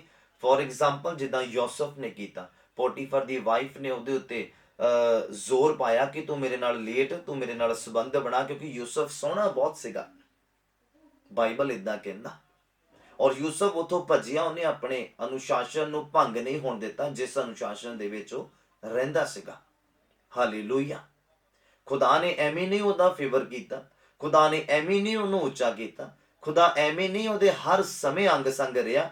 ਉਹਦਾ ਕਾਰਨ ਇਹ ਸੀਗਾ ਕਿ ਉਹ ਅਨੁਸ਼ਾਸਨ ਦੇ ਵਿੱਚ ਰਹਿਣ ਵਾਲਾ ਸੀਗਾ, ਖੁਦਾਵੰਦ ਦੇ ਕਾਨੂੰਨ ਦੇ ਵਿੱਚ ਰਹਿਣ ਵਾਲਾ ਸੀਗਾ। ਬੋਲੋ ਹਾਲੇਲੂਇਆ। ਜਿੱਦਾਂ ਏਲੀਆ ਦੇ ਦਿਨਾਂ ਦੇ ਵਿੱਚ ਹੋਇਆ, ਜਦੋਂ ਕਾਲ ਪੈ ਗਿਆ ਸਾਰੇ ਦੇਸ਼ ਦੇ ਉੱਪਰ, ਔਰ ਖੁਦਾ ਦੇ ਜਿਹੜੇ ਨਬੀ ਆ ਉਹਨਾਂ ਨੂੰ ਇਜ਼ਬਲ ਮਾਰਦੀ ਪਈ ਸੀਗੀ। ਔਰ ਉਦੋਂ ਫਿਰ ਖੁਦਾ ਨੇ ਏਲੀਆ ਨੂੰ ਹੁਕਮ ਦਿੱਤਾ ਕਿ ਤੂੰ ਨਾਲੀ ਦੇ ਕੋਲ ਚਲਾ ਜਾ, ਉੱਥੇ ਮੈਂ ਇੱਕ ਕਾਂ ਨੂੰ ਹੁਕਮ ਦੇ ਦਿੱਤਾ ਵੀ ਉਹ ਤੇਰੀ ਖਾਣ ਪੀਣ ਦਾ ਪ੍ਰਬੰਧ ਉਹ ਕਰੇਗਾ। ਏਲੀਆ ਨੇ ਦੌੜ ਕੇ ਭੱਜ ਕੇ ਨਾਲੇ ਦੇ ਕੋਲ ਆਪਣੇ ਆਪ ਨੂੰ ਛੁਪਾ ਕੇ ਆਪਣੇ ਜੀਵਨ ਦੀ ਰਾਖੀ ਕੀਤੀ। ਹਾਲੇਲੂਇਆ। ਅਸੀਂ ਆਪਣੀ ਆਤਮਿਕ ਜ਼ਿੰਦਗੀ ਦੀ ਰਾਖੀ ਜਿਹੜੀ ਆ ਦੌੜ ਭੱਜ ਕੇ ਵੀ ਕਰ ਸਕਦੇ ਹਾਂ। ਫੋਰ ਐਗਜ਼ਾਮਪਲ, ਤੁਸੀਂ ਇਹ ਮੋਬਾਈਲ ਦੇ ਉੱਪਰ ਅਗਰ ਗੰਦੀਆਂ ਵੀਡੀਓ ਦੇਖਣੀਆਂ, ਤੁਸੀਂ ਐਡਿਕਟਡ ਆ ਜਾਂ ਦੇਖਣੀਆਂ ਪਸੰਦ ਕਰਦੇ, ਤੁਸੀਂ ਆਪਣਾ ਮੋਬਾਈਲ ਫੋਨ ਬੰਦ ਕਰ ਦਿਓ। ਤੁਹਾਨੂੰ ਲੱਗਦਾ ਕਿ ਜਦੋਂ ਤੁਸੀਂ ਇਕੱਲੇ ਹੁੰਦੇ ਆ ਉਦੋਂ ਇਹ ਜਿਹੜਾ ਪ੍ਰਭਾਵ ਜ਼ਿਆਦਾ ਪੈਂਦਾ, ਤੁਸੀਂ ਇਕੱਲੇ ਹੁੰਦੇ ਆ ਤੇ ਉਦੋਂ ਬਾਈਬਲ ਨੂੰ ਪੜ੍ਹੋ, ਆਪਣੇ ਮੋਬਾਈਲ ਤੋਂ ਦੂਰ ਰਹੋ। ਤੁਹਾਨੂੰ ਲੱਗਦਾ ਆ ਕਿ ਇਹ ਜਿਹੜਾ ਨੈਗੇਟਿਵਿਟੀ ਦਾ ਪ੍ਰਭਾਵ, ਜਿਹੜਾ ਸ਼ੈਤਾਨੀ ਪ੍ਰਭਾਵ ਆ, ਜਿਹੜਾ ਗੰਦੀਆਂ ਫਿਲਮਾਂ ਦੇਖਣ ਦਾ ਪ੍ਰਭਾਵ ਆ, ਇਕੱਲੇਪਨ ਦੇ ਵਿੱਚ ਜ਼ਿਆਦਾ ਪੈਂਦਾ ਆ। ਤੁਸੀਂ ਆਪਣੇ ਆਪ ਨੂੰ ਇਕੱਲਾ ਨਾ ਰਹਿਣ ਦਿਓ। ਜਿੱਦਾਂ ਯੂਸਫ ਔਰ ਏਲੀਆ ਨੇ ਭੱਜ ਕੇ, ਲੁਕੋ ਕੇ, ਛੁਪੋ ਕੇ ਆਪਣੀ ਆਤਮਿਕ ਜ਼ਿੰਦਗੀ ਦੀ ਰਾਖੀ ਕੀਤੀ ਆ, ਅਸੀਂ ਵੀ ਆਪਣੀ ਪਵਿੱਤਰਤਾ ਦੀ ਔਰ ਆਤਮਿਕ ਜ਼ਿੰਦਗੀ ਦੀ ਰਾਖੀ ਇਦਾਂ ਹੀ ਕਰ ਸਕਦੇ ਆ। ਜੇ ਸ਼ੈਤਾਨ ਚਲਾਕ ਆ ਤੇ ਅਸੀਂ ਉਹ ਤੋਂ ਵੀ ਜ਼ਿਆਦਾ ਚਲਾਕ ਹੋ ਕੇ ਆਪਣੀ ਆਤਮਿਕ ਜ਼ਿੰਦਗੀ ਦੀ ਰਾਖੀ ਕਰਨੀ, ਉਹਨਾਂ 5 ਚਤਰ ਕਵਾਰੀਆਂ ਦੀ ਤਰ੍ਹਾਂ। ਹਾਲੇਲੂਇਆ। ਅਸੀਂ ਭੋਲੇ ਨਹੀਂ ਬਣਨਾ ਕਿ ਸ਼ੈਤਾਨ ਜਦੋਂ ਵੀ ਦੇਖੇ ਕਿ ਤੁਸੀਂ ਇਕੱਲੇ ਆ ਤਾਂ ਆਪਣਾ ਪ੍ਰਭਾਵ ਪਾਵੇ ਤੇ ਤੁਸੀਂ ਆਪਣੇ ਪਾਪ ਦੇ ਵਿੱਚ ਚਲੇ ਜਾਓ, ਬੁਰਾਈ ਦੇ ਵਿੱਚ ਚਲੇ ਜਾਓ, ਸਰੀਰਕ ਅਭਿਲਾਸ਼ਾਵਾਂ ਦੇ ਵਿੱਚ ਫਸ ਜਾਓ। ਤੁਸੀਂ ਆਪਣੀ ਆਤਮਿਕ ਜ਼ਿੰਦਗੀ ਦੀ ਰਾਖੀ ਕਰਕੇ ਇਹ ਸਾਬਿਤ ਕਰ ਸਕਦੇ ਆ ਕਿ ਤੁਸੀਂ ਅਨੁਸ਼ਾਸਨ ਦੇ ਵਿੱਚ ਰਹਿਣ ਵਾਲੇ ਆ, ਯੂਸਫ ਦੀ ਤਰ੍ਹਾਂ, ਤੇ ਖੁਦਾ ਤੁਹਾਡਾ ਫੇਵਰ ਕਰੇਗਾ ਯਿਸੂ ਮਸੀਹ ਦੇ ਨਾਮ 'ਚ। ਬੋਲੋ ਆਮੀਨ। ਹਾਲੇਲੂਇਆ। ਅਦਰਵਾਈਜ਼ ਖੁਦਾ ਤੁਹਾਡਾ ਫੇਵਰ ਨਹੀਂ ਕਰ ਸਕਦਾ, ਕਿਉਂਕਿ ਜਦ ਤੱਕ ਤੁਸੀਂ ਅਨੁਸ਼ਾਸਨ ਦੇ ਵਿੱਚ ਨਹੀਂ ਆਉਂਦੇ। ਕਿ ਯੂਸਫ ਆਪਣੇ ਮੂੰਹ ਤੋਂ ਬੋਲ ਨਹੀਂ ਸਕਦਾ ਸੀਗਾ ਕਿ ਮੈਂ ਕੀ ਬੁਰਾ ਕੀਤਾ। ਮੈਂ ਆਪਣੇ ਭਰਾਵਾਂ ਨੂੰ ਸੁਪਨਾ ਦੱਸਿਆ, ਜੋ ਖੁਦਾ ਨੇ ਉਹਨੂੰ ਸੁਪਨਾ ਦਿਖਾਇਆ ਕਿ ਮੇਰੀ ਭਰੀ ਨੂੰ ਤੁਹਾਡੀਆਂ ਭਰੀਆਂ ਨੇ ਨਮਸਕਾਰ ਕੀਤਾ ਝੁਕ ਕੇ, ਤੇ ਭਰਾ ਉਹਦੇ ਨਾਲ ਵੈਰ ਕਰਨ ਲੱਗ ਗਏ ਕਿ ਯੂਸਫ ਬੋਲ ਨਹੀਂ ਸਕਦਾ ਸੀਗਾ, ਕਿ ਆਪਣੇ ਮੂੰਹ ਤੋਂ ਬੁੜਬੁੜਾ ਨਹੀਂ ਸਕਦਾ ਸੀਗਾ। ਇਹ ਵੀ ਕੁਆਲਿਟੀ ਸੀਗੀ ਕਿ ਉਹ ਖੁਦਾ ਦੇ ਅਨੁਸ਼ਾਸਨ ਦੇ ਵਿੱਚ ਰਹਿਣ ਵਾਲਾ ਸੀਗਾ ਔਰ ਆਪਣੀ ਆਤਮਿਕ ਜ਼ਿੰਦਗੀ ਦੀ ਰਾਖੀ ਕਰਨ ਵਾਲਾ ਸੀਗਾ। ਚੁੱਪ ਰਿਹਾ। ਉਹਦੇ ਭਰਾਵਾਂ ਨੇ ਕਿੰਨਾ ਉਹਦੇ ਨਾਲ ਜ਼ਾਤੀ ਕੀਤੀ, ਕਿੰਨਾ ਬੁਰਾ ਕੀਤਾ, ਉਹਨੂੰ ਜ਼ਖਮੀ ਕੀਤਾ ਔਰ ਉਹਨੂੰ ਖੱਡੇ ਦੇ ਵਿੱਚ ਸੁੱਟ ਦਿੱਤਾ ਔਰ ਆਪਣੇ ਹੀ ਭਰਾ ਨੂੰ ਵੇਚ ਦਿੱਤਾ। ਕਿੰਨਾ ਬੁਰਾ ਕੀਤਾ, ਕਿੰਨੀ ਬੁਰਾਈ ਕੀਤੀ। ਪਰ ਯੂਸਫ ਦੇ ਅੰਦਰ ਕੁਆਲਿਟੀ ਸੀਗੀ, ਉਹਨੇ ਫਿਰ ਵੀ ਆਪਣੇ ਭਰਾਵਾਂ ਨੂੰ, ਆਪਣੇ ਪਰਿਵਾਰ ਨੂੰ ਯਾਦ ਰੱਖਿਆ। ਉਹਨੇ ਵੱਟਾ ਨਹੀਂ ਲਾਇਆ, ਉਹਨੇ ਫਿਰ ਵੀ ਤਰਸ ਖਾਦਾ, ਉਹਨੇ ਫਿਰ ਵੀ ਆਪਣੇ ਪਰਿਵਾਰ ਨੂੰ ਪਿਆਰ ਕੀਤਾ, ਆਪਣੇ ਭਰਾਵਾਂ ਨੂੰ ਪਿਆਰ ਕੀਤਾ, ਰੋਇਆ ਉਹਨਾਂ ਦੇ ਲਈ। ਜਦੋਂ ਤੁਸੀਂ ਬਾਈਬਲ ਨੂੰ ਅੱਗੇ ਪੜ੍ਹੋ ਤੁਹਾਨੂੰ ਫਿਰ ਪਤਾ ਲੱਗੇਗਾ ਉਹਦੇ ਭਰਾਵਾਂ ਦੇ ਨਾਲ ਮੁਲਾਕਾਤ ਹੁੰਦੀ ਹੈ। ਸਿਚੁਏਸ਼ਨ ਦੇਖੋ ਕਿੱਦਾਂ ਕ੍ਰੀਏਟ ਹੁੰਦੀ ਆ। ਕਾਲ ਦਾ ਸਮੇਂ ਆ, ਕਿਸੇ ਪਾਸੇ ਚਾਰੋਂ ਪਾਸਿਓਂ ਅੰਨ ਹੈ ਨਹੀਂਗਾ, ਪਰ ਮਿਸਰ ਦੇ ਵਿੱਚ ਅੰਨ ਆ। ਉਹਦਾ ਕਾਰਨ ਯੂਸਫ ਆ। ਔਰ ਜਦੋਂ ਕਨਾਨ ਦੇਸ਼ ਦੇ ਵਿੱਚ ਵੀ ਕਾਲ ਪਿਆ ਹੋਇਆ, ਜਿੱਥੇ ਯਾਕੂਬ ਆ, ਉਹਦੇ ਬਾਕੀ ਦੇ 11 ਪੁੱਤਰ ਆ ਔਰ ਉਹ ਸਾਰੇ ਰੋਟੀ ਹੈ ਨਹੀਂ ਖਾਣ ਨੂੰ। ਫਿਰ ਯਾਕੂਬ ਨੂੰ ਪਤਾ ਲੱਗਦਾ ਕਿ ਮਿਸਰ 'ਚ ਅੰਨ ਹੈਗਾ ਆ। ਉਹਨਾਂ ਨੂੰ ਇਹ ਨਹੀਂ ਪਤਾ ਕਿ ਉੱਥੇ ਯੂਸਫ ਹੈਗਾ, ਕਿਉਂਕਿ ਸਾਰਿਆਂ ਨੂੰ ਇਹ ਪਤਾ ਕਿ ਯੂਸਫ ਮਰ ਗਿਆ ਆ। ਯਾਕੂਬ ਨੂੰ ਪਤਾ ਯੂਸਫ ਮਰ ਗਿਆ, ਪਰ ਉਹਦੇ 11 ਪੁੱਤਰਾਂ ਨੂੰ ਨਹੀਂ ਪਤਾ ਕਿ ਉਹ ਮਰ ਗਿਆ ਆ। ਉਹਨਾਂ ਨੂੰ ਪਤਾ ਕਿ ਅਸੀਂ ਉਹਨੂੰ ਵੇਚ ਦਿੱਤਾ ਆ, ਪਰ ਹੁਣ ਉਹ ਕਿੱਥੇ ਆ ਨਹੀਂ ਪਤਾ। ਫਿਰ ਕੀ ਹੁੰਦਾ, ਉਹਦਾ ਪਿਓ ਕਹਿੰਦਾ ਮਿਸਰ ਦੇ ਵਿੱਚ ਅੰਨ ਹੈਗਾ, ਉੱਥੋਂ ਜਾ ਕੇ ਅੰਨ ਵਿਆਜ ਤੇ ਲੈ ਕੇ ਆਓ। ਮਤਲਬ ਕੁਝ ਚਾਂਦੀ ਦੇ ਕੇ ਜਾਂ ਸੋਨਾ ਦੇ ਕੇ ਜਾਂ ਮਹਿੰਗ ਮੁੱਲੀਆਂ ਚੀਜ਼ਾਂ ਦੇ ਕੇ ਤਾਂ ਉੱਥੋਂ ਸਾਡੇ ਲਈ ਅੰਨ ਲੈ ਕੇ ਆਓ, ਤਾਂ ਜੋ ਅਸੀਂ ਖਾਈਏ, ਮਰੀਏ ਨਾ। ਔਰ ਬਾਈਬਲ ਕਹਿੰਦਾ ਭਰਾ ਚਲੇ ਗਏ ਉੱਥੇ ਅੰਨ ਲੈਣ ਦੇ ਲਈ। ਯੂਸਫ ਨੇ ਪਛਾਣ ਲਿਆ ਰਊਬੇਨ ਨੂੰ, ਆਪਣੇ ਭਰਾ ਨੂੰ, ਇੱਕ ਨੂੰ ਪਛਾਣ ਲਿਆ। ਤਾਂ ਪਤਾ ਲੱਗ ਗਿਆ ਕਿ ਇਹ ਮੇਰੇ ਭਰਾ ਆ, ਪਰ ਆਪਣਾ ਆਪ ਉਹਨੇ ਦੱਸਿਆ ਨਹੀਂ ਉਹਨਾਂ ਨੂੰ ਕਿ ਮੈਂ ਤੁਹਾਡਾ ਭਰਾ ਯੂਸਫ ਹੀ ਆ। ਪਰ ਬਾਈਬਲ ਕਹਿੰਦਾ ਉਹਨਾਂ ਦੇ ਉੱਪਰ ਉਹਨੇ ਸਖਤੀ ਕੀਤੀ, ਜਾਣ ਕੇ ਸਖਤੀ ਕੀਤੀ। ਔਰ ਉਹਨਾਂ ਦੇ ਕੋਲੋਂ ਪੁੱਛਿਆ ਵੀ ਤੁਸੀਂ ਕਿੱਥੇ? ਤੁਸੀਂ ਕਹਿੰਦਾ ਜਸੂਸ ਆ, ਜਿਹੜਾ ਸਾਡੇ ਦੇਸ਼ ਦਾ ਜਾਂ ਮਿਸਰ ਦਾ ਜਿਹੜੀ ਜਸੂਸੀ ਕਰਨ ਆਏ ਆ। ਉਹ ਕਹਿੰਦੇ ਨਹੀਂ, ਤੁਹਾਡੇ ਦਾਸ ਜਸੂਸ ਨਹੀਂ ਆ, ਅੰਨ ਲੈਣ ਦੇ ਲਈ ਆਏ ਆ। ਪਰ ਯੂਸਫ ਕਹਿੰਦਾ ਮੈਨੂੰ ਕਿੱਦਾਂ ਪਤਾ ਲੱਗੂਗਾ ਤੁਹਾਡਾ ਪਿਓ ਕੌਣ ਆ, ਤੁਸੀਂ ਕਿੱਥੋਂ ਦੇ ਆ? ਜਾਣ ਕੇ ਉਹਨਾਂ ਦੇ ਉੱਪਰ ਉਹਨੇ ਸਖਤਾਈ ਕੀਤੀ। ਫਿਰ ਤੁਸੀਂ ਅਗਰ ਪਲਾਨ ਦੇਖੋਗੇ, ਅੱਗੇ ਪੜੋਗੇ, ਤੁਹਾਨੂੰ ਫਿਰ ਪਤਾ ਲੱਗਣਾ ਆ। ਜਦੋਂ ਉਹਨਾਂ ਨੇ ਅੰਨ ਵਿਆਜ ਲਿਆ ਤੇ ਉਹਨਾਂ ਦੇ ਬੋਰਿਆਂ ਦੇ ਵਿੱਚ ਜਿਹੜੀ ਚਾਂਦੀ ਦੇ ਕੇ ਜਾਂ ਸੋਨਾ ਦੇ ਕੇ ਉਹਨਾਂ ਨੇ ਅੰਨ ਖਰੀਦਿਆ ਸੀਗਾ, ਉਹਨਾਂ ਦੇ ਬੋਰਿਆਂ ਦੇ ਵਿੱਚ ਹੀ ਪਾ ਕੇ ਪੈਕ ਕਰਕੇ ਉਹਨਾਂ ਨੂੰ ਵਾਪਸ ਭੇਜ ਦਿੱਤਾ। ਜਦੋਂ ਆਪਣੇ ਘਰ ਜਾ ਕੇ ਉਹਨਾਂ ਨੇ ਬੋਰੇ ਖੋਲੇ ਤੇ ਉਹਨਾਂ ਦੀ ਚਾਂਦੀ ਜਾਂ ਸੋਨਾ ਜੋ ਵੀ ਸੀਗਾ ਉਹ ਉਹਦੇ ਵਿੱਚ ਉਦਾਂ ਹੀ ਨਿਕਲਿਆ। ਇਹਨਾਂ ਨੂੰ ਲੱਗਾ ਕਿ ਭੁਲੇਖਾ ਪੈ ਗਿਆ ਆ। ਫਿਰ ਜਦੋਂ ਅੰਨ ਖਤਮ ਹੋਇਆ, ਯਾਕੂਬ ਨੇ ਆਪਣੇ ਪੁੱਤਰਾਂ ਨੂੰ ਫਿਰ ਕਿਹਾ ਕਿ ਤੁਸੀਂ ਅੰਨ ਫਿਰ ਲੈ ਕੇ ਆਓ, ਹੁਣ ਖਤਮ ਹੋਣ ਵਾਲਾ ਆ ਜਾਂ ਖਤਮ ਹੋ ਗਿਆ ਆ, ਕਿਤੇ ਅਸੀਂ ਭੁੱਖੇ ਨਾ ਮਰ ਜਾਈਏ। ਤੁਸੀਂ ਫਿਰ ਦੁਬਾਰਾ ਮਿਸਰ ਦੇ ਵਿੱਚ ਜਾਓ ਤੇ ਉੱਥੋਂ ਅੰਨ ਲੈ ਕੇ ਆਓ।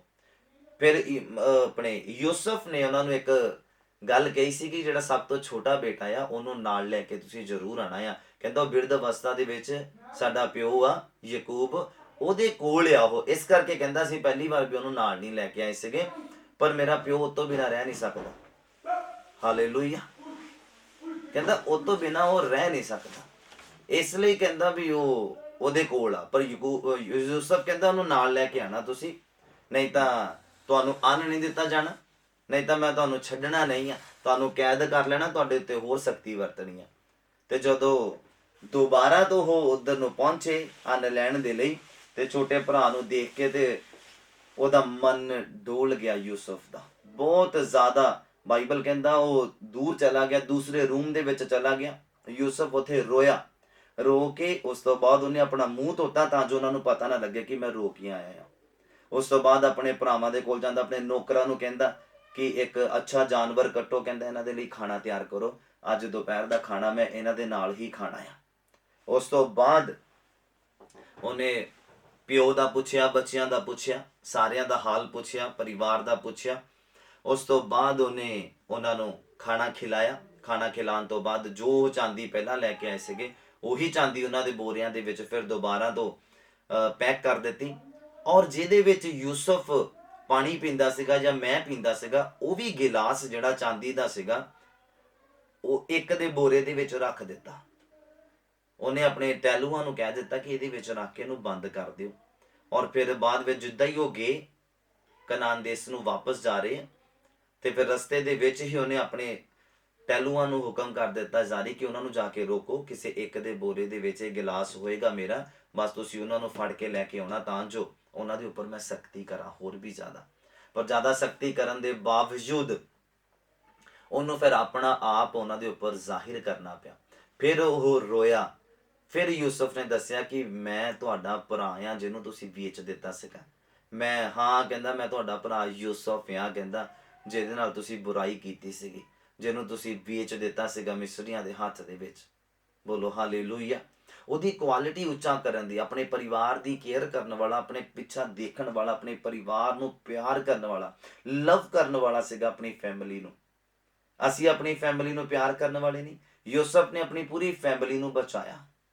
ਤੁਸੀਂ ਅਗਰ ਬਾਈਬਲ ਨੂੰ ਧਿਆਨ ਨਾਲ ਪੜ੍ਹੋ ਤੁਹਾਨੂੰ ਪਤਾ ਲੱਗੇਗਾ ਯਾਕੂਬ ਤੋਂ ਜਿੰਨੇ ਪੁੱਤਰ ਧੀਆਂ ਗਾਂ ਪੈਦਾ ਹੋਏ, 12 ਤੋਂ ਅੱਗੇ ਉਹਨਾਂ ਦੇ ਜਿਹੜੇ ਪੈਦਾ ਹੋਏ, ਉਹ ਸਾਰੇ ਦੇ ਸਾਰੇ ਹੀ ਗਾਂ ਮਿਸਰ ਦੇ ਵਿੱਚ ਲਿਆਂਦੇ ਗਏ ਫਿਰੌਨ ਦੀ ਅਗਵਾਈ ਦੇ ਵਿੱਚ।